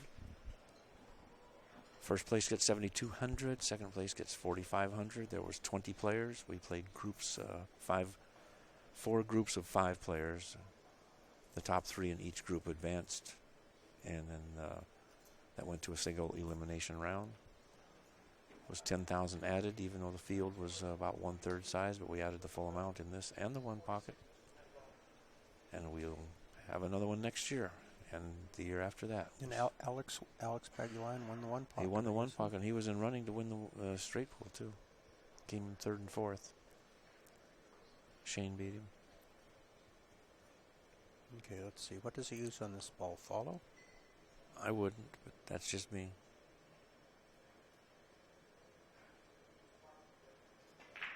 Yep. Follow to the end rail and Yeah. out. You get loose that way. Yeah. Well, he did well. I mean, because it brought a ball upstream that he has, too.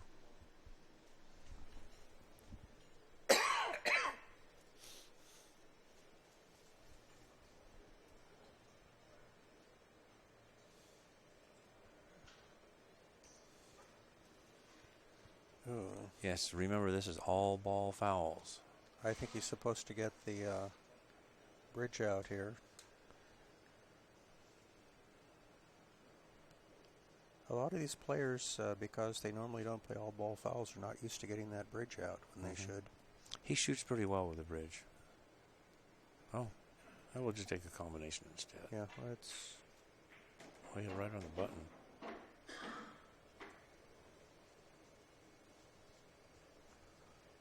Okay, so... He doesn't have a natural angle. Well, he can come over He for the might. 6, maybe? Yeah, or he might go in and out and come back for the 13. Just not come out as far as he is now. I think he's going for the 6, though. Well, he's cueing it.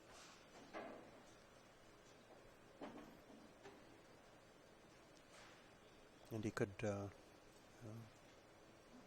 Looks almost too straight. I think. yes, I think maybe I think he's going to draw it out, looks like. Yeah. Try to break him off 13. Well, then. guaranteed break. Just You have think? to make it Yeah. ball. What's Couple not balls. guaranteed is any shot other than the 8.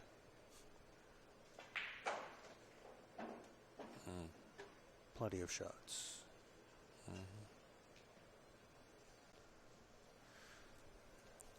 So now you start worrying about the break shot. The 15 would work.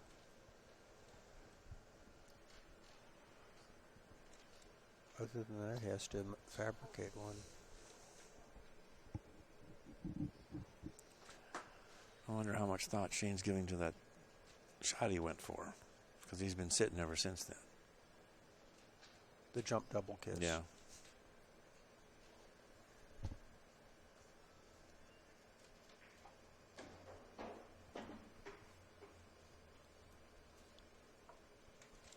So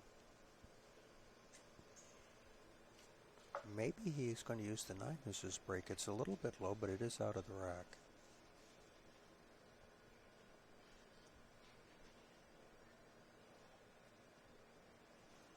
Generally, they don't seem to take the low break shots.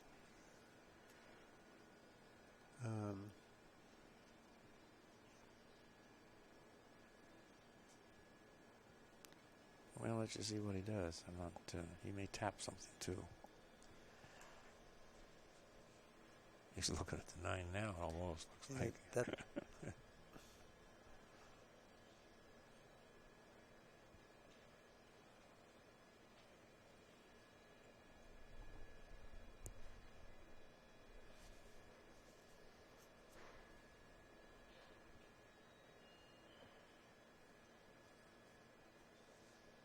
Well, I think at this point you have to commit to a particular break shot, make your pattern, and take them off the table. I mean, if he were to choose the 9, which is a perfectly reasonable break shot, I think there's no problem here.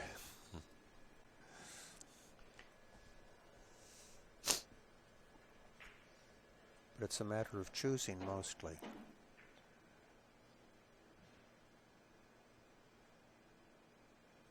He might bump something. May tap something right now. Went through the hole. And got perfect shape on the 8. Yeah. Since he has to get rid of it sometime. No.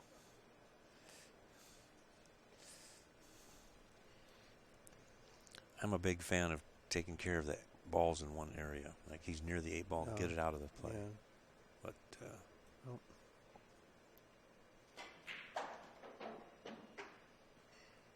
If you can do that and get the break shot you like. But yeah. I think he likes him over there. And the 8 ball is going to be a ski ball. Yeah. That's my prediction. Let's see how that works. You got to be right eventually. No? How do you think I feel? They got me commentating straight pull. I haven't played a game of straight pull in 20 years. We could play some. Yeah, how much weight do I get? No, I'm going to start playing again. I just haven't played at all. Literally hadn't hit a ball for 5 months till I walked in this room. How about the first break? Okay, so he's going to use the 8 as a ski ball.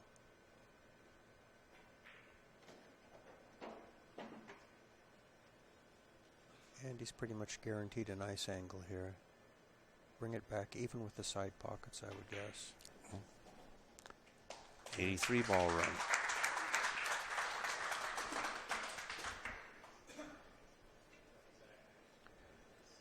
He might get the $100 bonus. We haven't had 100 in competition. We didn't have one yesterday. Oh. I don't know if it was actually valid on the finals, but we had one a day. I saw Alex get his bonus. Alex Bagulayan ran 125 after and Danny Baruti ran a couple of racks. Alex ran 125 and out on Danny. Yeah. Danny had some bad luck this tournament. I mean, they were, somebody else ran a ton on him too. Well, he was into the single elimination. I don't know how he got eliminated in that. I don't have the charts here. Charts are tricky. Well, they're not when they're in the single format. Okay. So my prediction is he'll use follow. Let's see how that works. No, he's hitting it low. So it's just thud against the rack and bounce out. He's got a 3-ball combination. Jeez.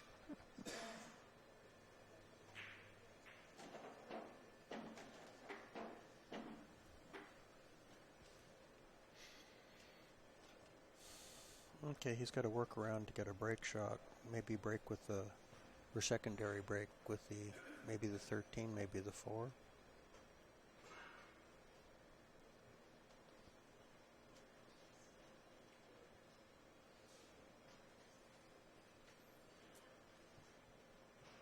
Could be directly 6, then 13, or 6, 15, 5, and come up for the 4. Lots of possibilities here.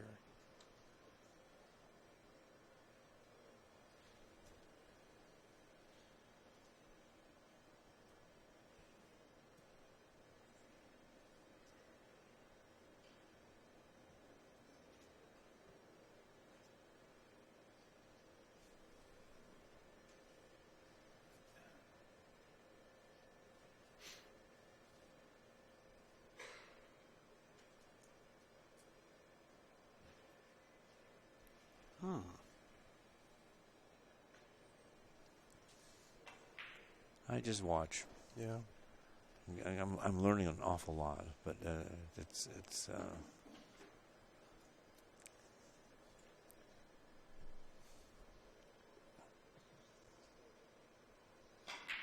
just draw right through 'em. Well, you notice that the advantage of playing it that way is he moved the cue ball hardly at all on his first shot, so he knew exactly where the cue ball was going to be. And he did get a break shot out of it, the 11. Yeah. 11's in a good spot. Okay.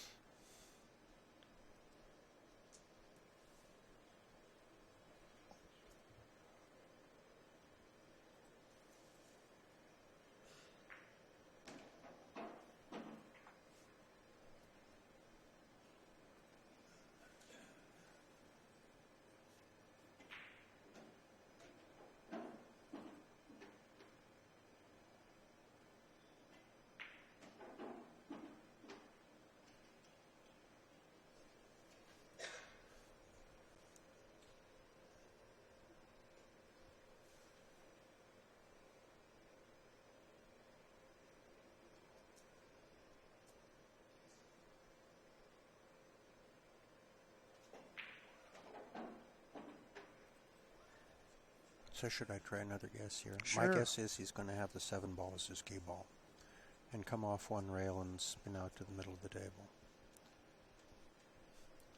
Alternatively, You can shoot the 7 in the corner, 1 on the side, except he's shooting the 1 now. well, with the 1 in the Opposite side. Yeah. That's the 2 and then the 6. Yeah, but right. So there are lots of possibilities here. Straight in on the 7.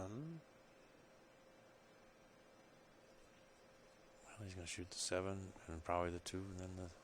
Well, I mean, the 2 is closest to where he wants the cue ball to be. But he can stop there. Well, either way, I made it so he can just draw straight back. All he's got to do is come back like 3 inches. And leave the 2 straight in the side. Right. You got to be real accurate on that one. He's real accurate.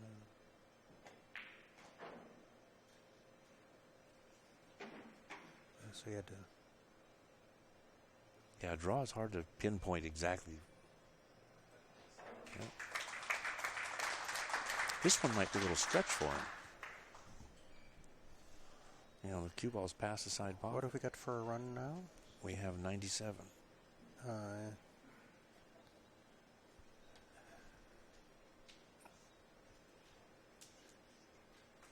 Which is right, he had 53 when he started. So this is potentially going to be the longest run of the tournament. It potentially could be. Yeah. Yes. Because the other races were 125. Well, we had some 150s, but nobody ran.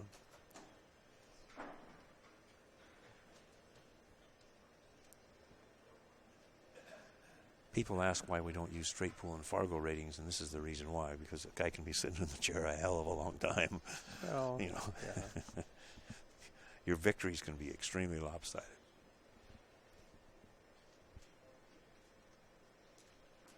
Yeah, among the top players, that's true. Among the weaker players, if you play match to 100, you get a pretty good indication of the strengths. Sure you do.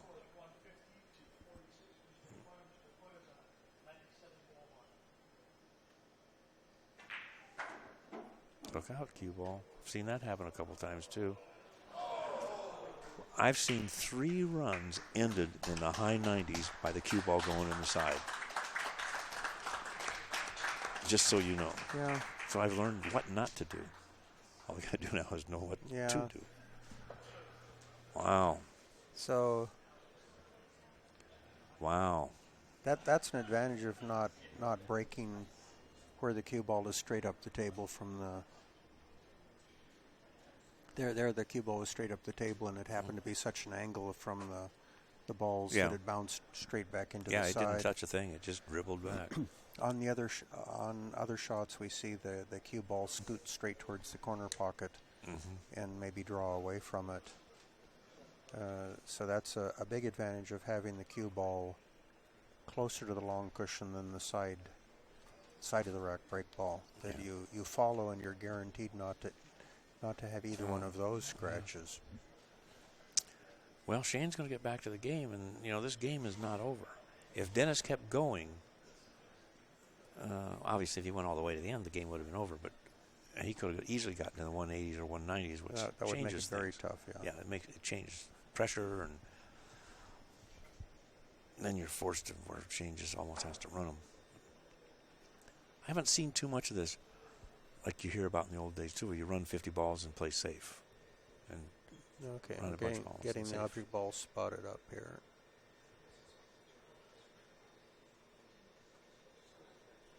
Well, that is kind of exciting. Let's see what Mr. VanBoening has up his sleeve.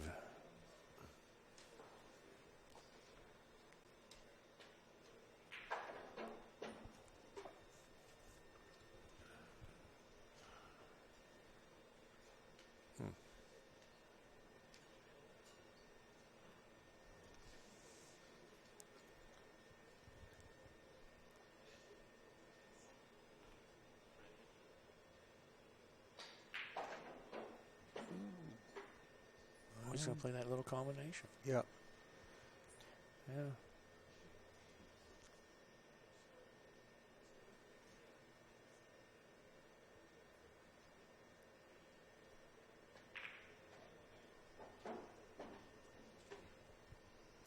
Clear those up and then. No, he's going to go in. He's going to go into him now, one way He or might. another. Yeah, he's got a I good think. angle. Yep.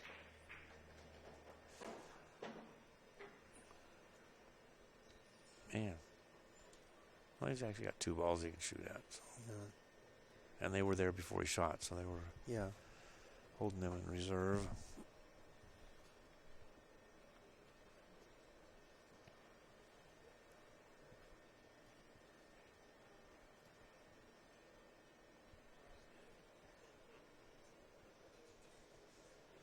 He's going to need the bridge for that ball.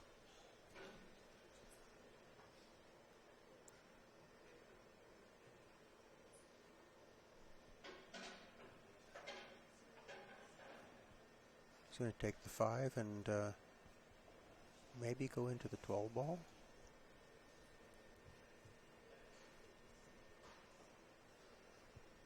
Well, he's got a good possibility of creating something. Yeah, he has no break ball. No at this break ball. point. That's not, he Yeah. has got. If he could tickle.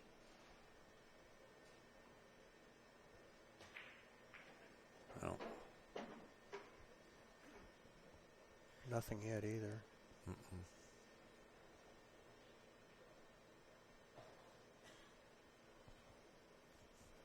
He's at least got them all loose now. A little bit complicated.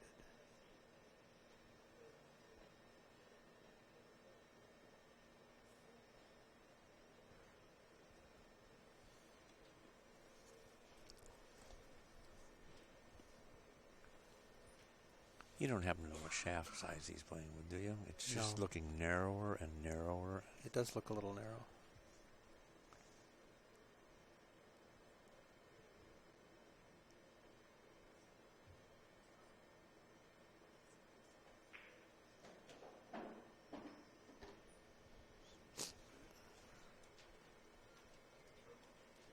Okay, so if I had to guess, he's going to come down to play the 12 and bump Nip the 8. and nudge a ball out. Yep.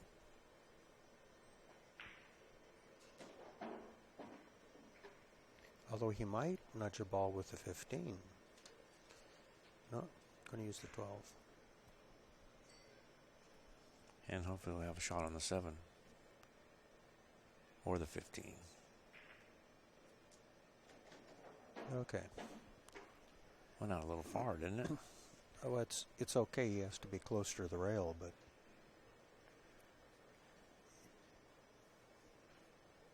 he's got balls to get there with.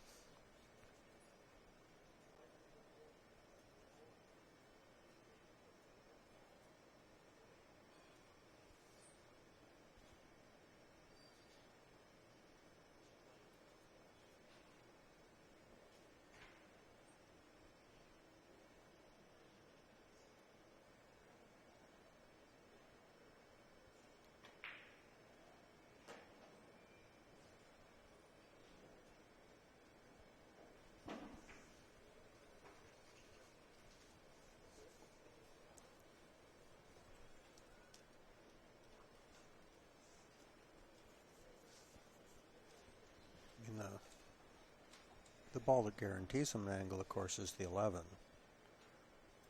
Mm-hmm. The side pocket cue balls are a little bit tricky because you have to have a real good angle on them.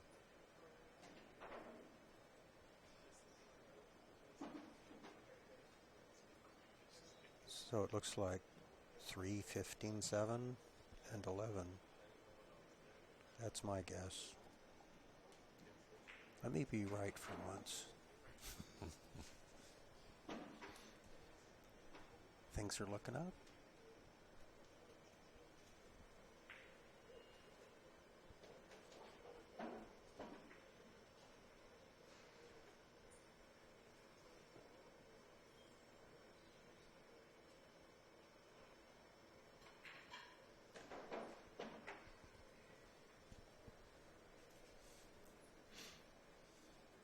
And pull it back even with the side pocket, maybe?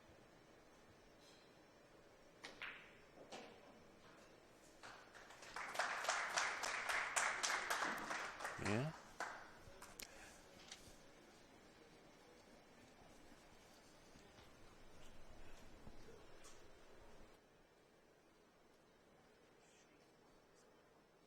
So a nice break angle.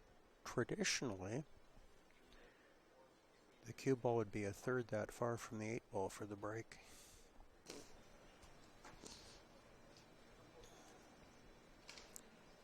For those of us who don't cut balls so well. Yeah, and that's the advantage the 9-ballers have. They're used to shooting. These are hanger to them, playing rotational pool. Just a little tidbit, I was just informed by one of our crew that if Shane wins this tournament, he'll have won every U.S. Open tournament. 8-ball, 9-ball, 10-ball, one pocket. Huh?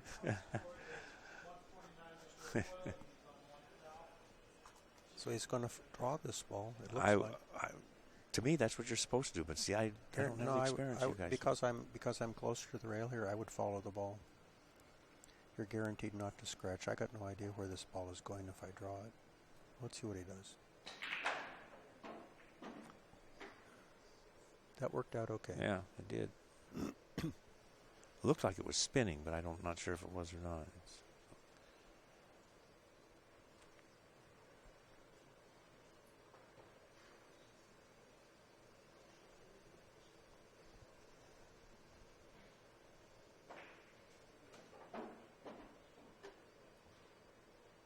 Okay. A little cluster in the middle he has to get to, but a lot of open shots.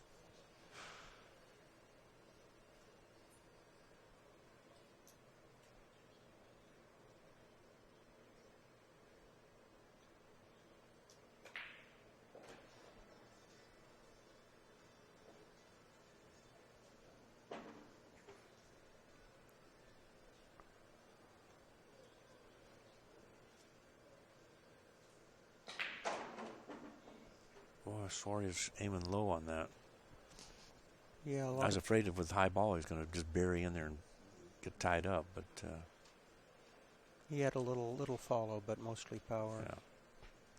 A lot of the players ground the cue stick at the base of the cue ball to figure out center of the ball. Right.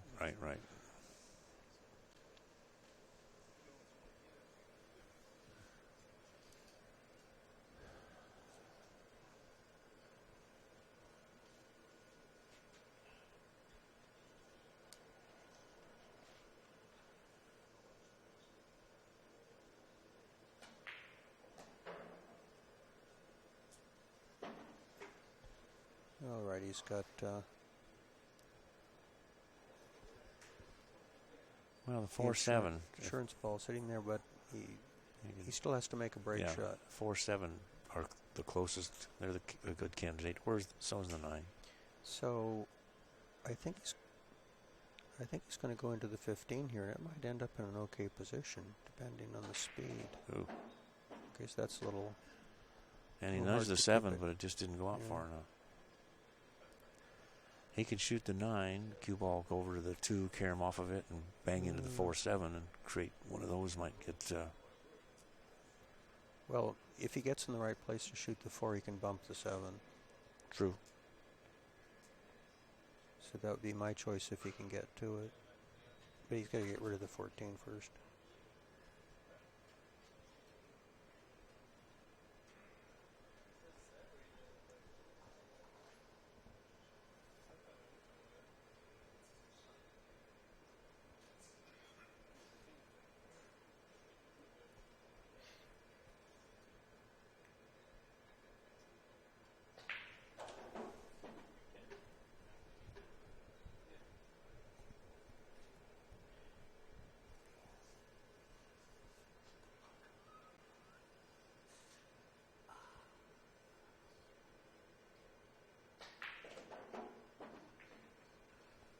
Well, that will work too, I suppose. Yeah.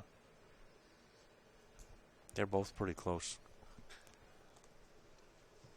I guess you take the 7, right? It's a little further away. I like a little distance. I think it's better. Yeah, the 4 ball is real close to the rack.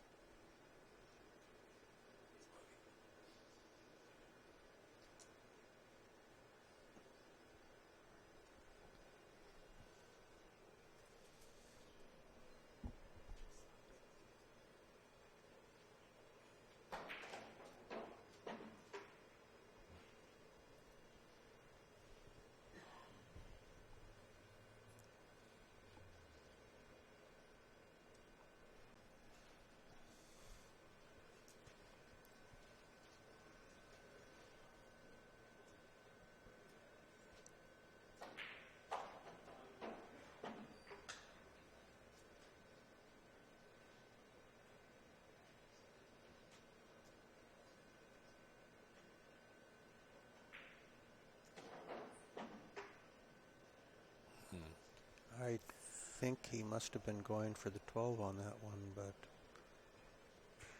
Well, he needs to get maybe a it was good angle on that 4. If that's what he's maneuvering for. I don't.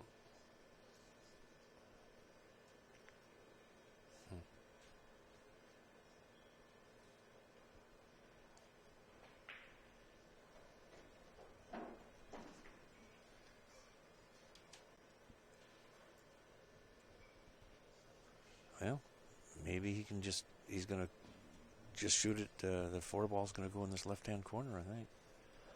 Originally, I thought he was going to play the 4 in the same pocket the 12's going, but I got a feeling he's just going to... slow rolling this one.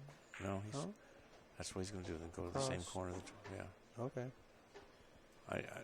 The way he was addressing it, I didn't think he was going to do that, but that other one was a real touchy shot. This one, he was guaranteed a shot. So 2 and out.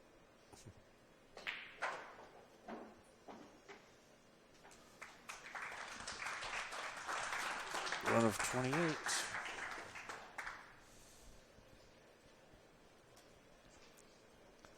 So the score is 74 to 149.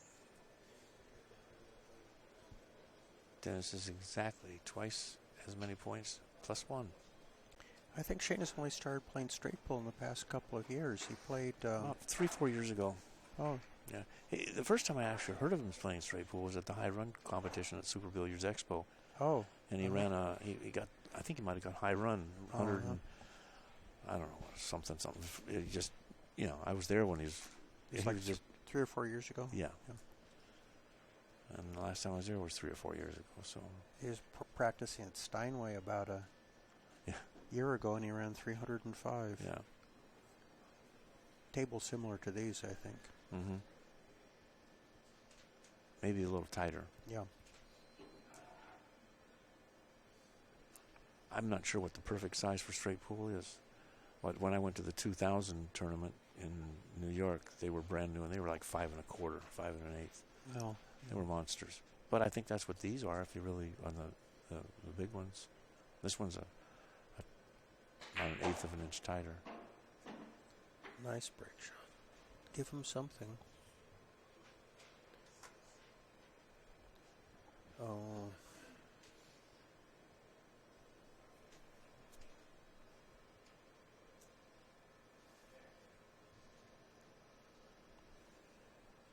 This looks tough to get started and not much to work with after you do.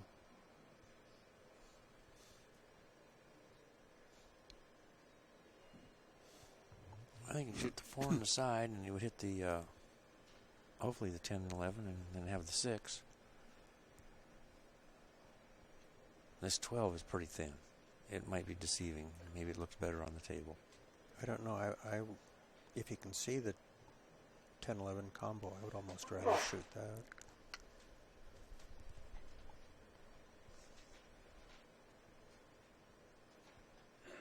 He's going to go with the 12.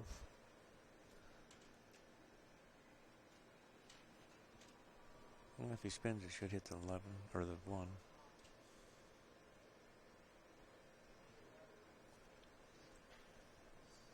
The 1 and 5. Yeah, you don't want to hit the bottom of the 1 because if you don't, because he's not going to have a lot of power on this. And you don't want to get stuck behind everything. Okay, so he's going to play the combo.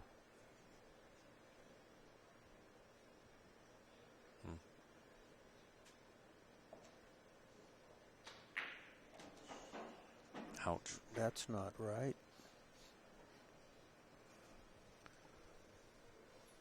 How did that happen? Did he get a double kiss after I think the ball came off the rail and hit the cue ball and sent it? It had to. Yeah, it might have, but yeah, he played with a fair amount of speed. No, I think he's going to play another combo.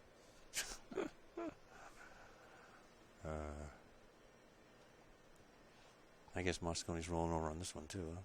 Well,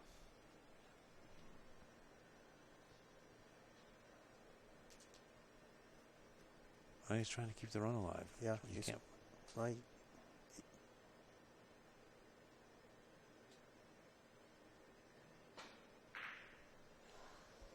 Yeah.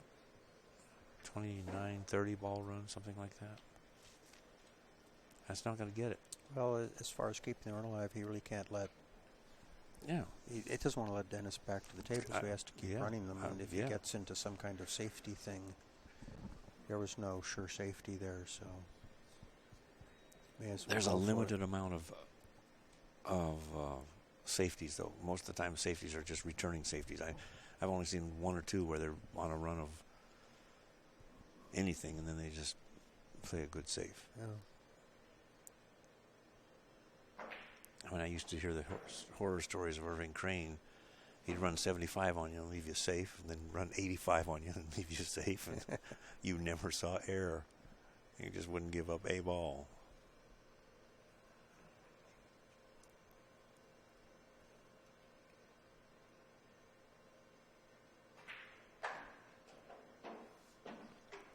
Well, if Dennis regains the rhythm he had going into this run, this match might be almost over.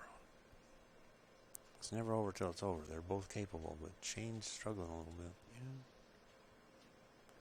Dennis needs 50 balls, or 49, something like that.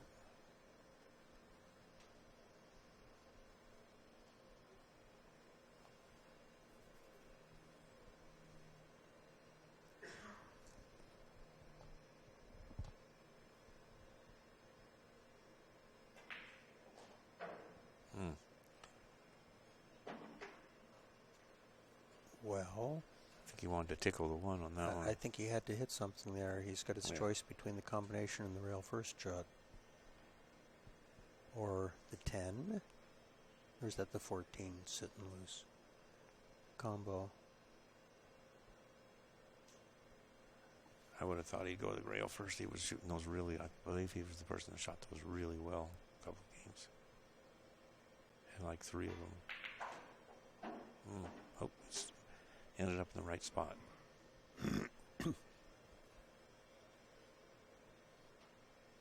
Well, he's got a slightly funny angle here.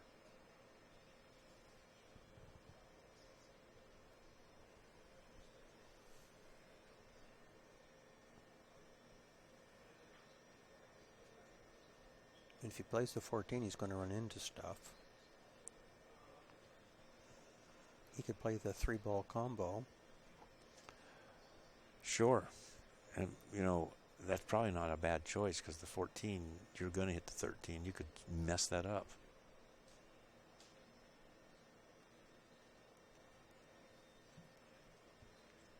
Because these are pretty generous pockets.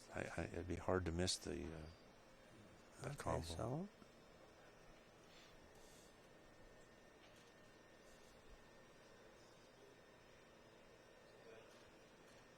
He's calling the 12. He's not using the Oh, 13 at all. he can see enough for the 10. No. Wow, I don't think that's spooky. These pockets are pretty soft, though.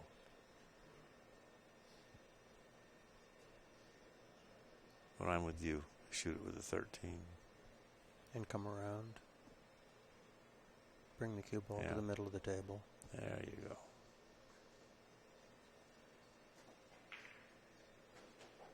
Yeah, just like that. As advertised. Yeah.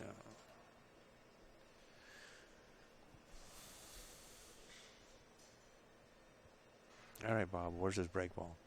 This is the break ball.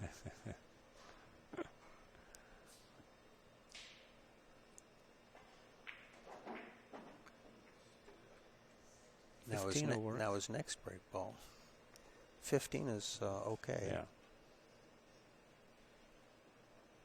He might settle for it. I think he wants to get rid of the 5. I don't think he wants the 5 as a skee ball, though.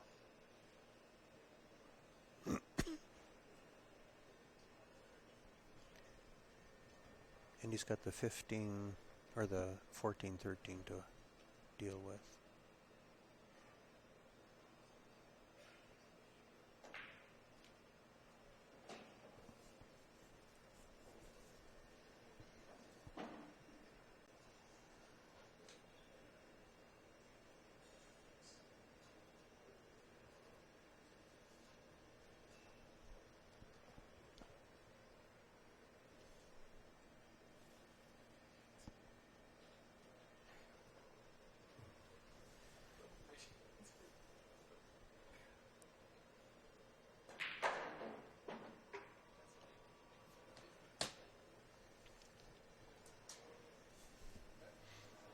Probably going to take the 13. Take the 14. No? If you take 14, he's going to have to nudge the 13. The combination will go in this corner, too.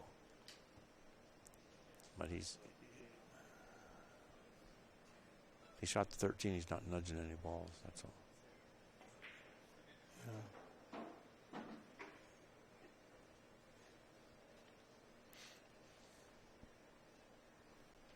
So are we guessing that the 14 is after the 13?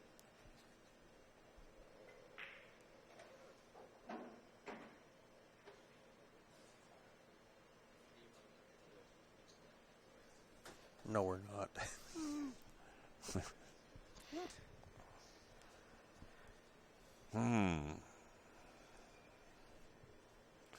There's days when I've made that 5 and brought the cue ball 3 rails around, you know. Well, he's just coming back to the center of the table, looks like.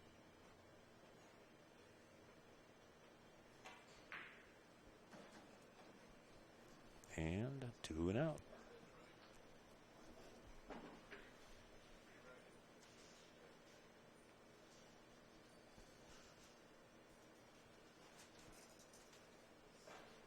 Right back to the center of the table. So that was Minnesota Fats' advice when you didn't know what else to do. Come to the center of the table.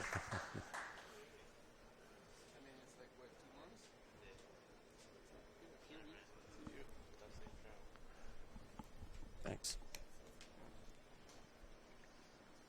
Just lost one of our crew. They're going back home to Cleveland, Cincinnati. Mr. Vincent, cameraman extraordinaire.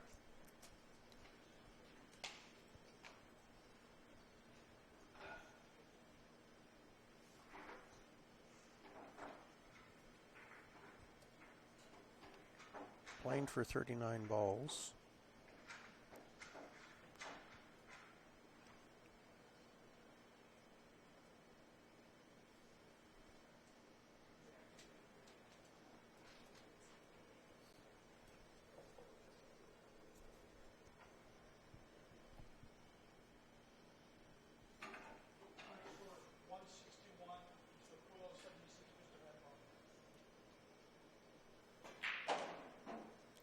We've seen that side pocket. Yeah, we before. did, didn't we?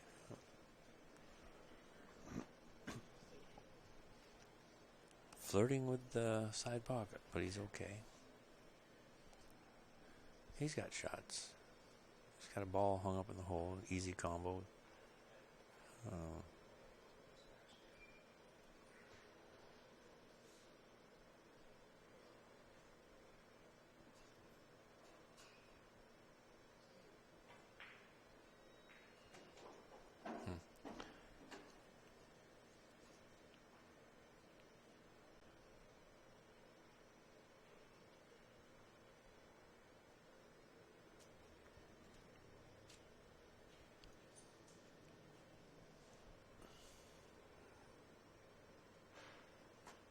So what does he do for the secondary break? Does he do it right here? Come off the side rail into the 2? No?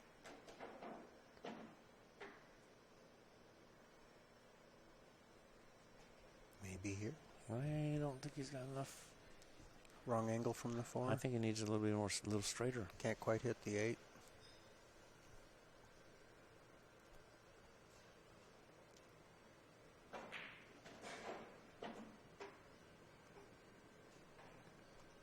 That's not the best angle off that 3 either. No.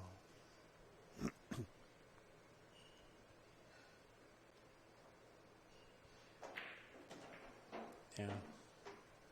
Got the corner. He did half the work.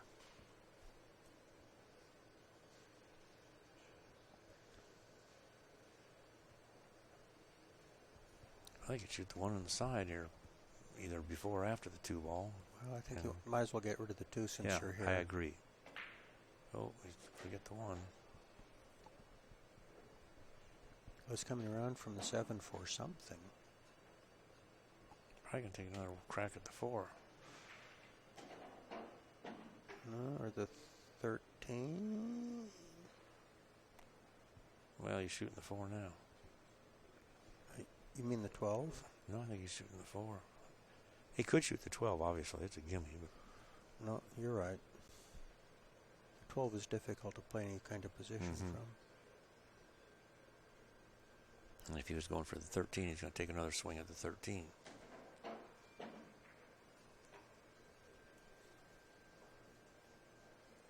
Well, The 1 goes too, doesn't it? yeah. Well, he should get a break, but I don't know. He's got to hit this easy to get the, like, the 8 and 9 just went to the rails. Yes, to the rails, which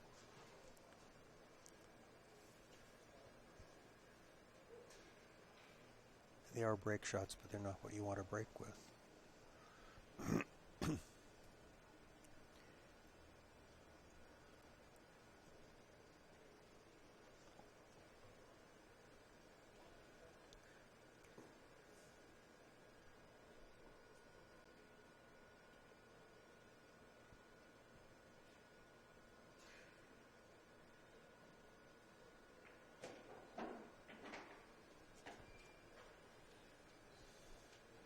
It's like a jigsaw puzzle.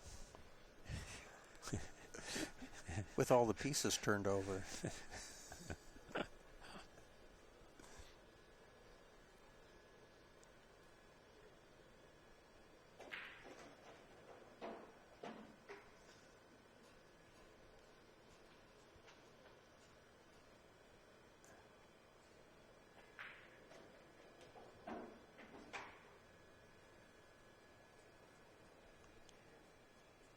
I guess we're talking, no? I was just starting to think he might trying to use that ball as the break ball. But Yeah, I'm thinking, but it's going to be a side pocket break, but I don't know if he left himself enough angle. Yeah, no, he's looking at the side pocket break finally. I'm going to get my side pocket break. Yeah. 1 for the road.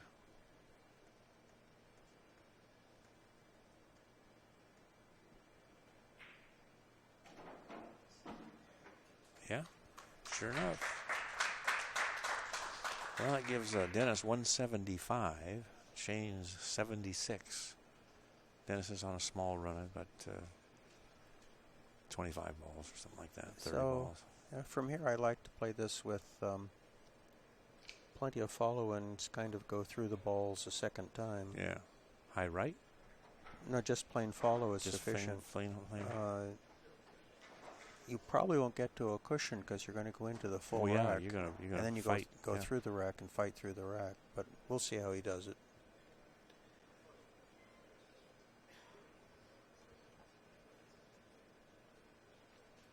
You got to get yourself clear of the rack. Yes. These guys are awesome on draws. I'm just not sure how they are on follows. They all draw the ball so well. That power follow is an interesting stroke at times. Oh, these are the new Aramith balls? Mm-hmm. They have the fancy circle letter, or fancy circle number things on them. Mm-hmm. Without some kind of special harder surface, I think. Okay, let's see what he does. He's going to end up upstream. Yeah. He wasn't as into the pack as much as I thought he was. No, he wasn't directly into the side. He was just directly onto that head ball, and then he followed forward to get free. That was a nice little shot. But it was very important that he had the follow on it. Well, he didn't haul off and whack it. You know, he just hit it with a good medium speed. And this is one of the best breaks I've seen as far as options. He's got, you know,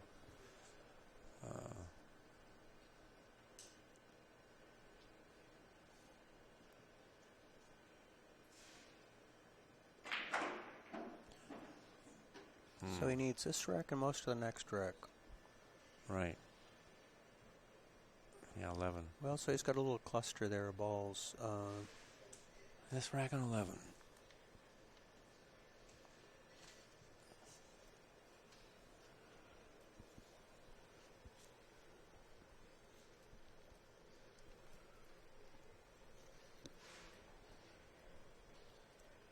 If he gets the right angle, he can play the 3 and come one rail to the 10.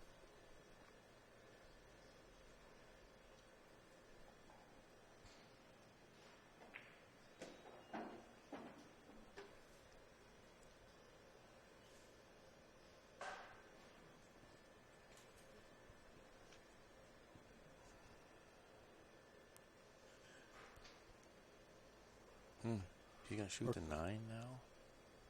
Wow. Well. Oh, he's shooting the 6. Maybe. No, he's playing the 3 here. Or the 3. I can't tell the 6. Yeah. I thought he could come one rail back and hit the 10 and be pretty sure of a shot.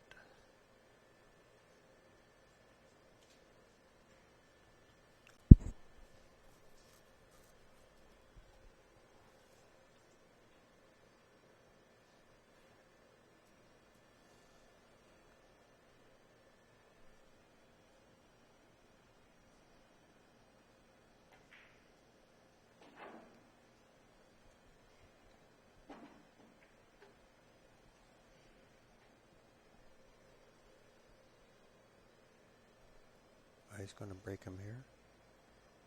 He's going to hit one of them. Yeah, they're loose now. Of these, the 7 is the best break. And he's got balls to maneuver with down by it, so that would be my choice. The 9 is also a break shot, but it's much lower than he likes. If he uses the 9, he doesn't go into the corner ball, he goes into one ball up. So that would be a pretty good choice.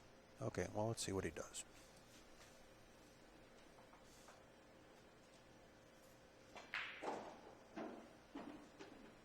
Get rid of the 2 with those 2 balls over there on the side rail.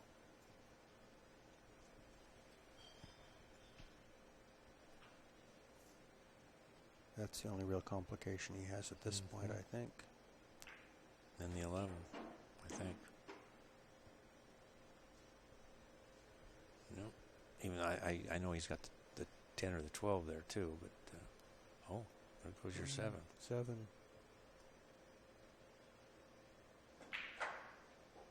Oh. He did hearty attempt. He did not improve the 9. Oh, he hit it. It wiggled. Did it? Yes. Huh? Yeah, it did wiggle. That's all it did. Well, so now he's going to shoot it. So I guess if he hits the 9, then he has the 14. But sometimes you just have to accept what you've been dealt and use those. He did play that with an awful lot of power, which tends to reduce your accuracy on the line you get in the cue ball.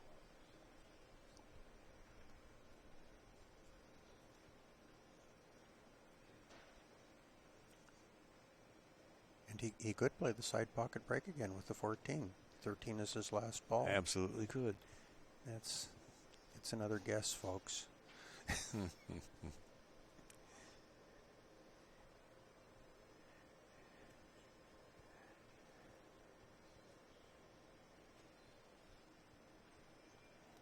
I like the 13 and 14 for the break because you can be a lot of places on the 13 and still get perfectly on the 14.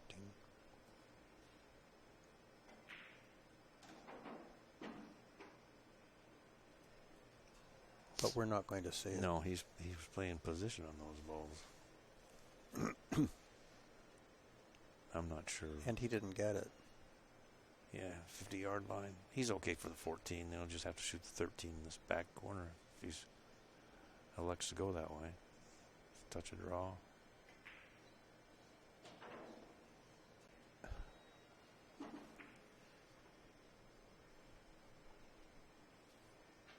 So is he going to get under the 11 to break with? I don't have any idea. No?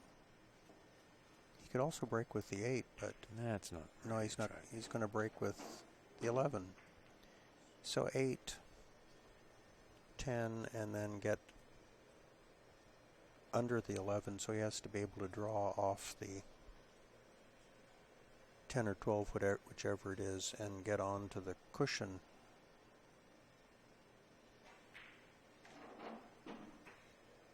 Or is he going to get on? No, he's going to get on the short side of the 11. I would much rather be on the other side. Yeah. As thin a shot as possible and use follow, hit the rack, follow out to the rail and then out to the middle of the table. 189 to 76. So he needs just a part of this rack. Yeah. Need to make this and 10 more. So it looks like he hits this side of the middle of the rack. I don't think so. You think he can get to the 2 ball? I'm not. Look at it with the triangle there. I mean, he's pretty straight on that ball. I can't see. He's got a 20-degree cut, but it looks to me like he goes into the 7 ball. No, if he hits it at speed, he goes into the 9, I think, but we'll see what happens. I don't know if he hit it with speed. I mean, you're going to hit it high. Well, we'll see where he hits. He's not hitting it high. Let's look where he hits on the rack. Yeah. Easy one to get stuck on if you just don't get crazy. Yeah. He's playing low. So he played that with center ball and a little bit of right English and hit the corner. He hit the corner ball. It hit just, I think, just to the right of the center of the ball, and that got him loose. Rather than trying to use follow to get loose. That's an ugly shot. Yeah. Routine for him probably, but it's an ugly shot. Yeah. Now this is why I would much rather have a thin shot on that ball and from the other side. Go into the bottom of the rack, kind of the middle, and then follow through and up and out. Okay, so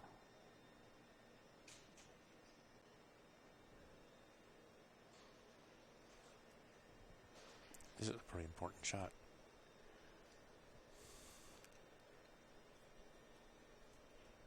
I guess his next shot's going to be the 15. That's hard to say. It looks like he's lining this up with left draw, but see, he's looking at hitting there on the rail, but he's going to spin it in. Just yeah. Is he going to play the 15 to the side next? Looks like it.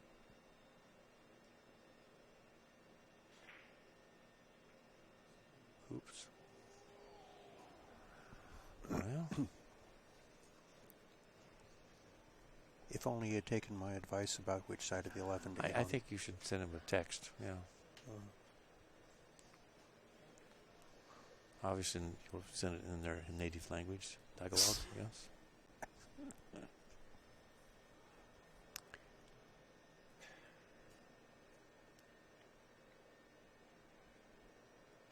Well, So Shane is looking at a big challenge here, but he needs a 124 ball run, doesn't he? so the real important thing here is not that he run out necessarily, but that when he leaves the table, There is no shot. there's no shot. I totally agree.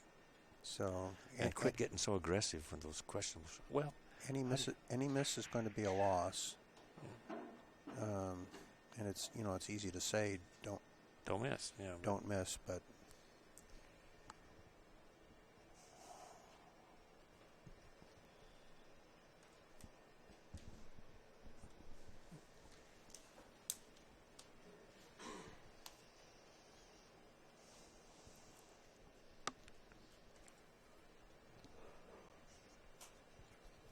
and I'm not sure his situation has improved at all here from where he started. Well, he's supposed to be able to make that 10 or 12 or whatever it is down by the corner, and just the natural high English should give him a shot on the 8 ball. But I think he one of managed the to sides. increase the problem over here on the left rail. Yeah. Oh, yes. Yes, he did.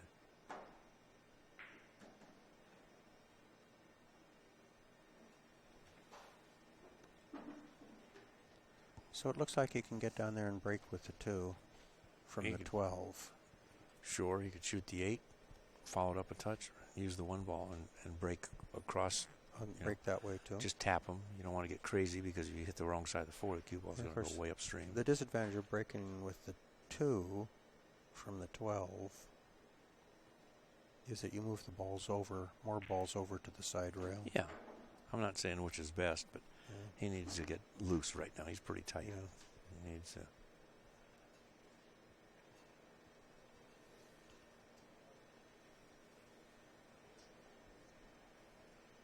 I'd probably shoot the 1, hopefully to hit the upper side of the 4. And Yeah, if you you have miss to the hit the whole thing, you still have the 12 balls a reserve shot. You have to hit the upper side and not very hard, because you do have the side pocket over Yes. there. Yeah.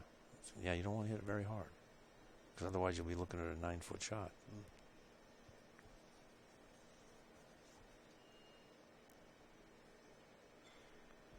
Come straight across.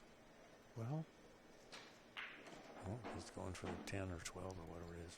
Or he's going to go for the 5. maybe okay. So this way, he solved the problem over on the side rail before he gets into the balls. Makes Now, sense. He could come over and then with it, the 12 and then break with the 2. Oh, took him then. And Well, you probably like the 7 ball out of that mess. no, the 3 is okay to break with. Yeah. Okay. He has to get right on the Yes, cushion, yeah, you have to which he potentially could do with the 12.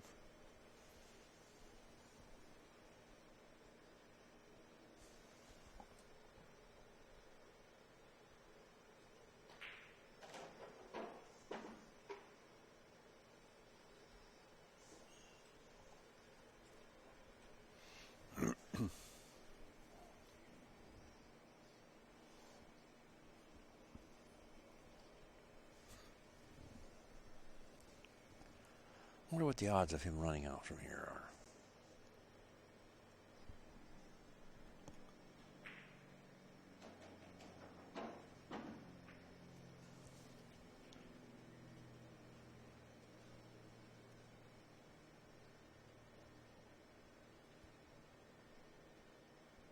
So he needs a 124 run. Mm-hmm. He's run that many I'm 3 guessing. times. I'm guessing 1 in 10. Wow. I'd probably go a little higher than that. If he was just really playing good, but he seems to be off balance a little bit. Uncharacteristic mistakes, but he's been that way the whole tournament. So I don't know.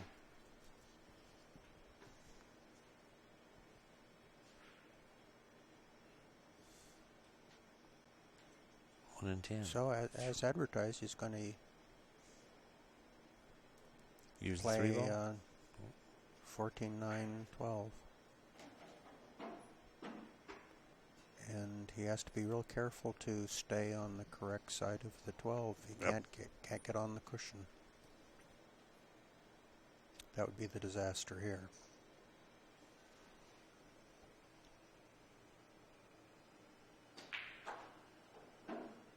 And bounces out a little. This is perfect. Just draw it up about a diamond and a half, I would try. Something like that. It's a nice angle into the rack. I like follow here. I think you can't do anything else. Yeah, totally agree. As if that makes any difference. I can't argue with you. I mean, you beat Shane VanBoening. I mean, you're a champion. You're a dragon. You're a what they call dragon slayer. I got lucky and he didn't.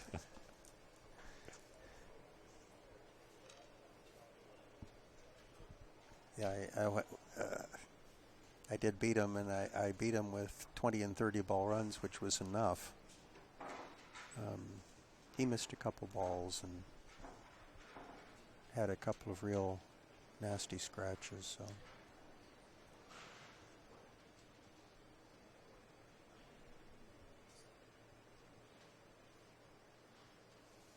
this is another one of those shots where I like the cue ball to continue burrowing into the rack with the follow. Yep. Nice smooth stroke.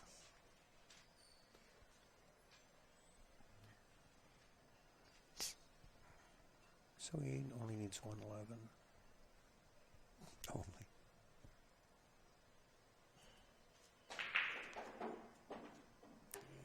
Okay. Somebody got easy, I think. Well, he's always got the 11 ball if he has to shoot inside. But I don't know if he can get to the 6 or not. Or he has the 15 for that matter. Oh, yeah, maybe it does go. I think he called 6. I think I heard him say it. He might be slightly hooked and play cushion first.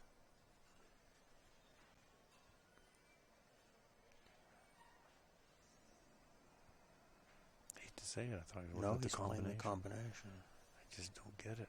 But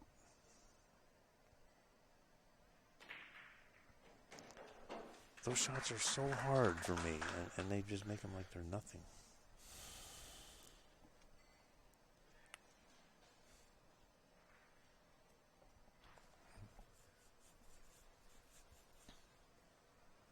Well,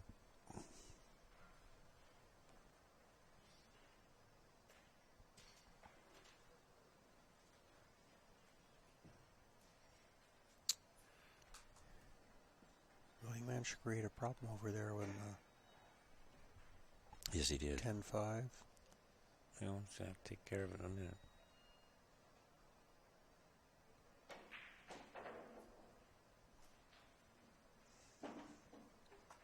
Played as another combo. That one's pretty out of line to be a combo. Yeah, I would wait and try to get to it otherwise. Let's see which.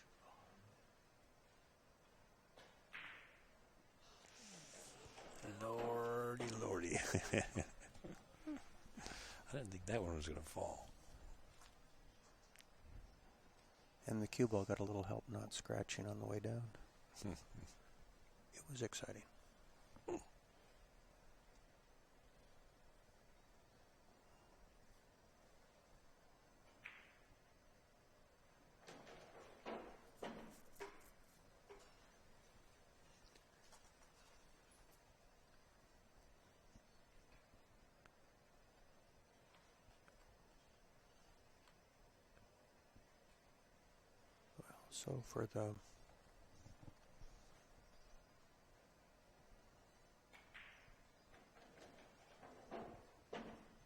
So for the break ball,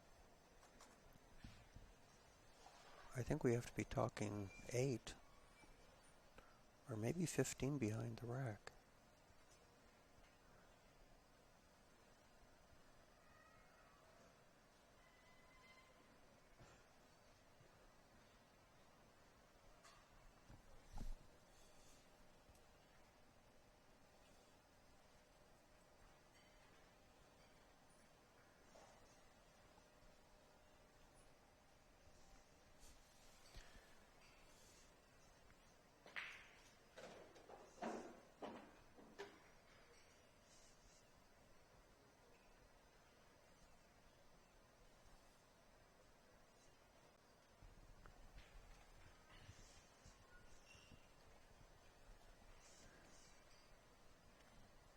Does he go to the I don't know. break now or just soft?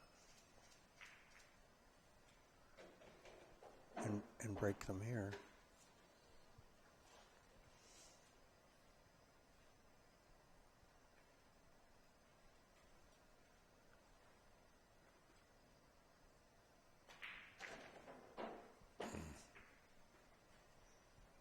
Well,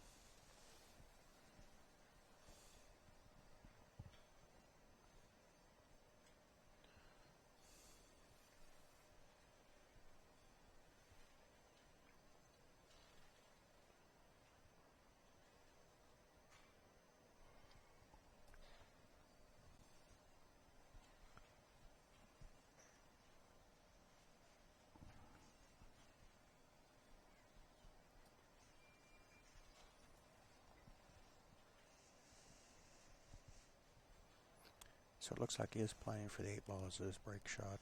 The 10 would be a good key ball. Yeah.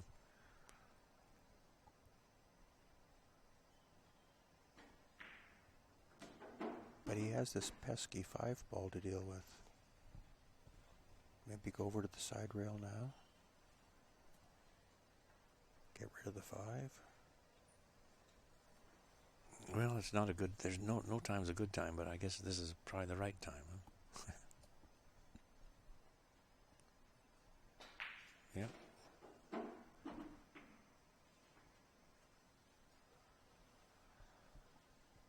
Except 3 and out. To high ball. he's going to be using the bridge. Probably.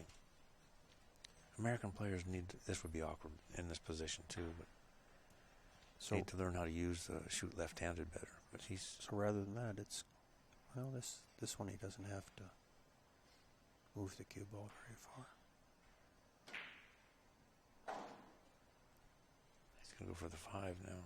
Yeah, and just Yeah. probably come 2 cushions from the 9 ball eventually. End rail, Right now side he's just rail. dragging it back.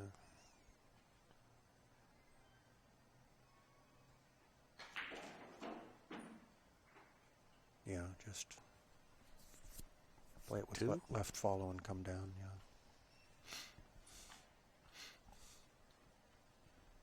Is my guess.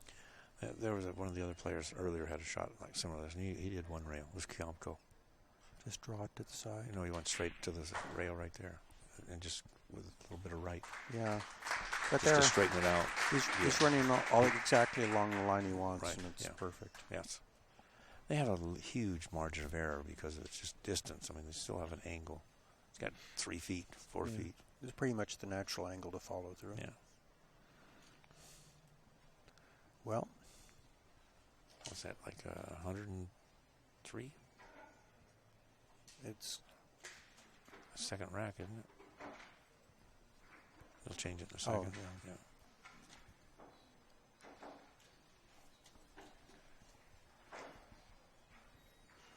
I think his odds are getting better and better. Yeah. Well, there was one guy that was, I would have to laugh because the guy said, well, Fargo said Joe Blow was going to win 70% of the time, and Mark Griffin or whoever only had a 30% chance. And the weaker guy won. That system's no good. And everybody says, don't you understand what 30% means? You know, it's kind of like your percentages. Oh, Yeah. You know, percentages, 1 out of 10 means it's going to happen 1 out of 10. And unfortunately, we only have one occurrence of the event. So Yeah. in that sense, averages mean nothing. But Correct. This is called the short run. You know, Yeah. The long run of incidents. okay, so He's he's got the little cluster to deal with. He has but he's got balls to work lots with. lots of balls to work with.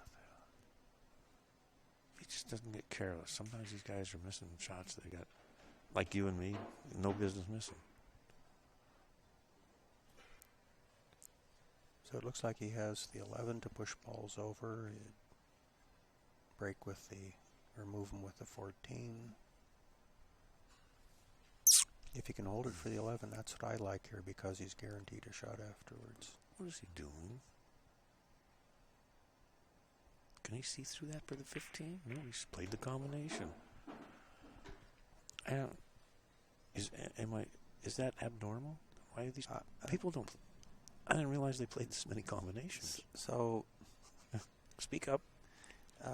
it's not traditional, but we're not watching traditional straight ball. True. Okay. I mean, I'll buy everything you just said. Yeah. And now he has a perfect break shot. So, just get him off the table. I mean, he also has, he's going to break him now. He's going to get rid of the rest of the cluster here. He's guaranteed to have a shot after this shot. And so, it should be relatively clear sailing. Well, the 1-9-10 is a little funny. I think that, so he has, either he has to get rid of the 10 first. And then the 12-7. The 10 or 12 will go, but the 7 will. He has the 7, 10, and then the 1 is what he could do. Yeah. Or he could run into him here. Right.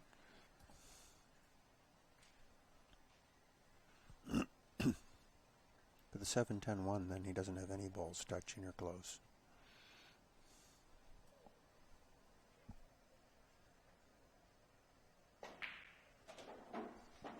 I thought he was going to tap it right. Maybe the 9 fits. I think the 1 fits. Either the 9 or the 1. Yeah, it's all the same.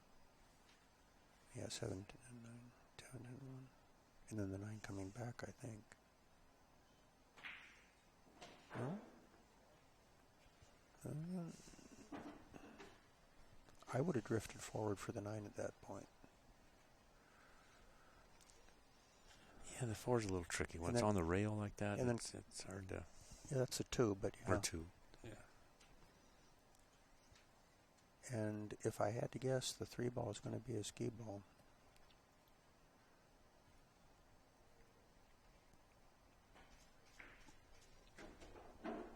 Yeah, that shot was never supposed to have been that thin. Well.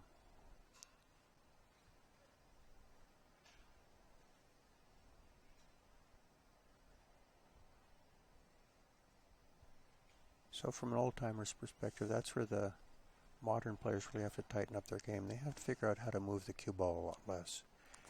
Correct. Anytime you move the cue ball 4 or 5 feet like he just did, there's no guarantee of where it's going to end up repeatedly. That's another percentage thing. Maybe most of the time it's going to be just right, but some of the time it's going to be a real funny angle, and you're going to have to do a hero shot, and you don't want too many hero shots.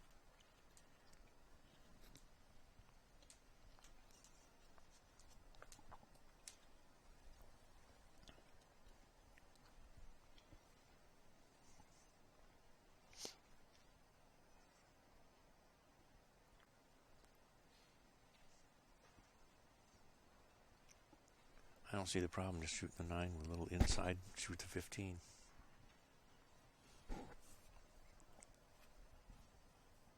Just didn't want to get near the 11.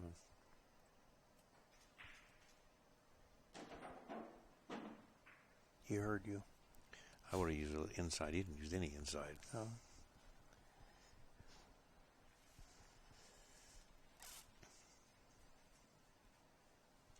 Well, he may use the 5 ball as a ski ball. 15, 12, 3. This gets him, yeah. Yeah. 5 balls as a ski ball. Which I hear makes sense. I hear Mosconi spinning. Again, why is that? Because you're on the, all you do is get close and curl the cue ball back a little.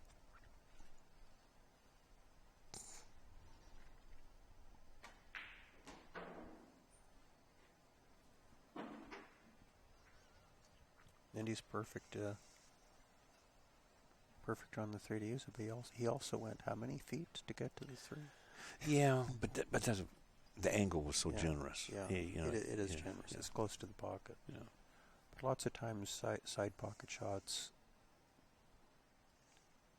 you have a very small window to have it work well.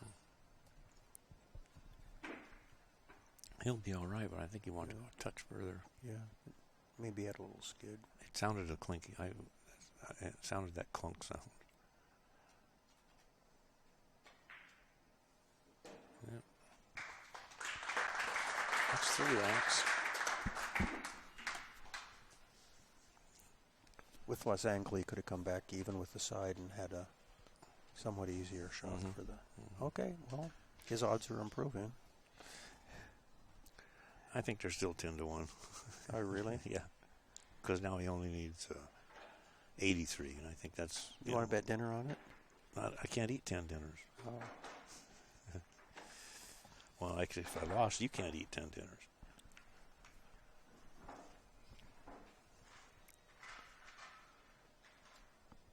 I'll pick which restaurants we go to. Well, I have a dinner commitment for tonight. Otherwise, I'd take you up on it. Okay, so let's see what he does here. I mean, he could play it with draw and come back. You still have to have a little draw when it gets to the rack, or you might lock against it, like if he goes straight into a ball. Or he could play it with follow. This is a little risky for follow.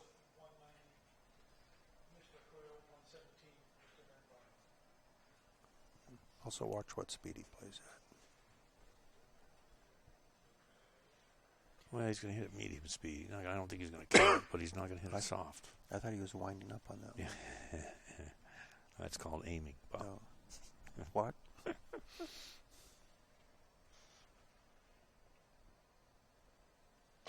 Yeah. Ooh. Needed to have a little bit on that ball. See, so he had to have a little bit of draw left on when he got to the rack. Yeah. Well, he's got the 3. Yeah, he's got 3. So Straight in. Which 3 balls are you going to shoot? Yeah.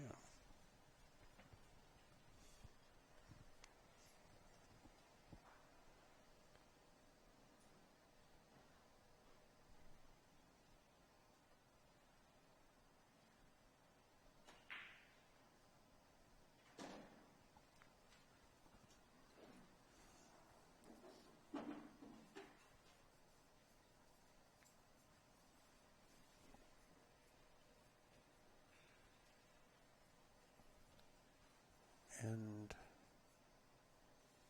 he has to be a little careful here.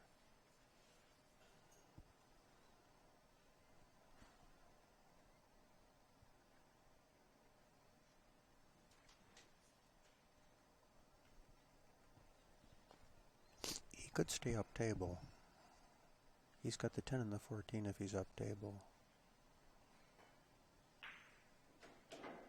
If he goes... pretty close to his work there, but I think he can drag the cue ball into the 13. Or straight back. Nice. At an angle, so he's going to... He's going to hit it hard. Looks like he wants to hit it hard. Hard short stroke. Easy to double foul on. Yeah, you see how he's shortening up his bridge.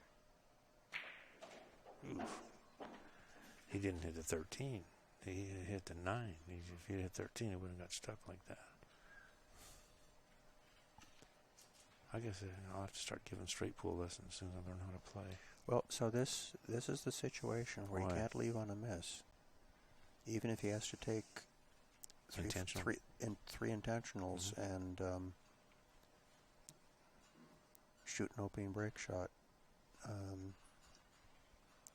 I would agree with you. He cannot give up the table. Some kind of jump, double kiss. Yeah. On the other hand, if there is any makeable shot here, he can't leave it for Dennis. I think his best option is an intentional. Well, it's either that or play the 9-5 into the side, which I think is what he's looking at.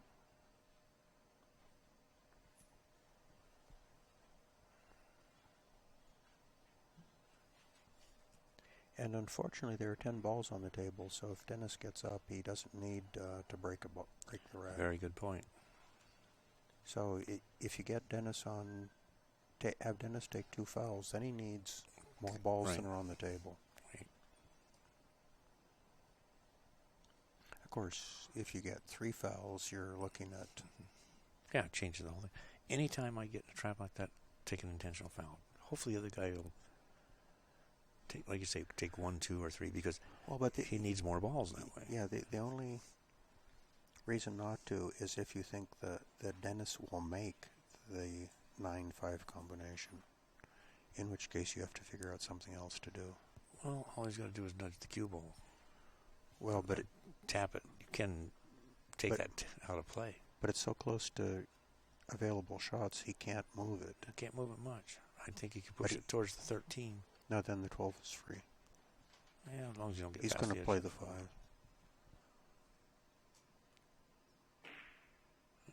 It's a game over. I think so. That's the end of that. Well, you owe me 10 dinners. Oh, I'm sorry. You would have only owed me 1. Yes, because you don't have the courage of your convictions. That's correct. I know. I just can't eat 10 dinners at once. I just didn't want to see you eat 10 dinners at once.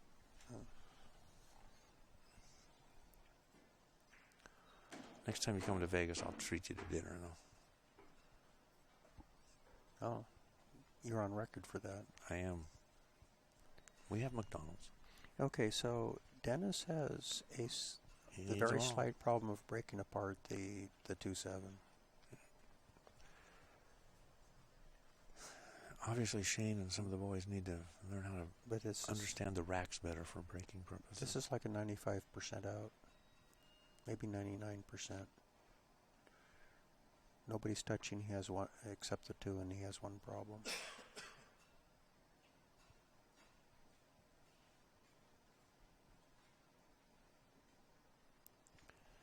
In essence, this was a $2,700 match too. That's the difference between first and second. Strike 1.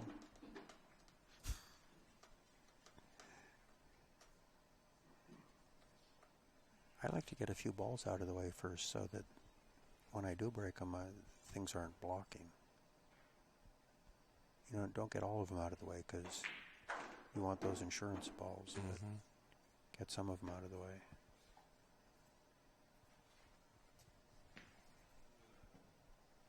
I think the 6 would be the best ball to break them out with.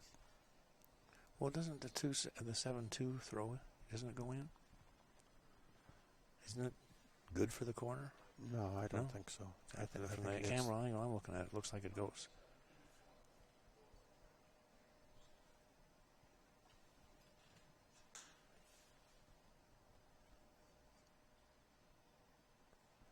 Score says he needs 7.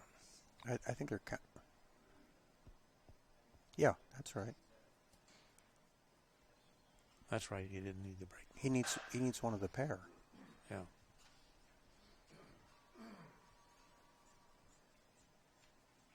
That's the whole point. But for me, the best ball to break those with is the 6. But he has to get the 13 gone. What you can do right now.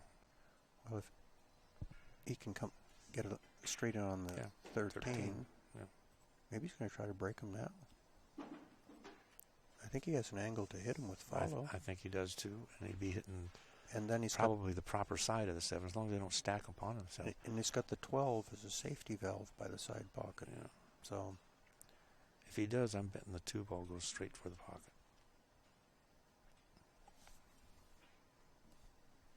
Dinner? No, I think it will. It'll go. It'll go pretty straight. Also, so he is going to take my advice about the 6.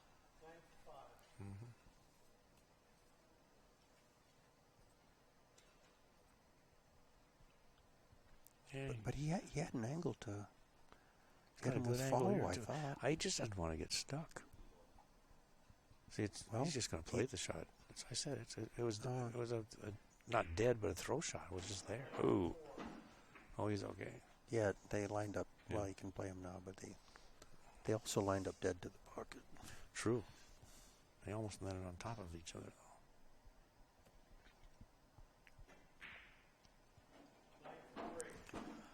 Well, we're coming to the conclusion of the 2016 U.S. Open Straight Pool Championships.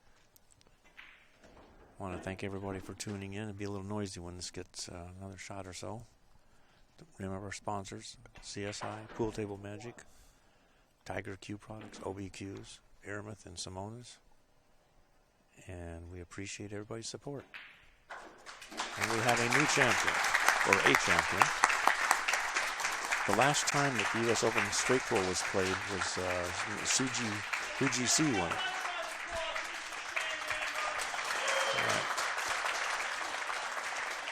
I think that so I just leave this running.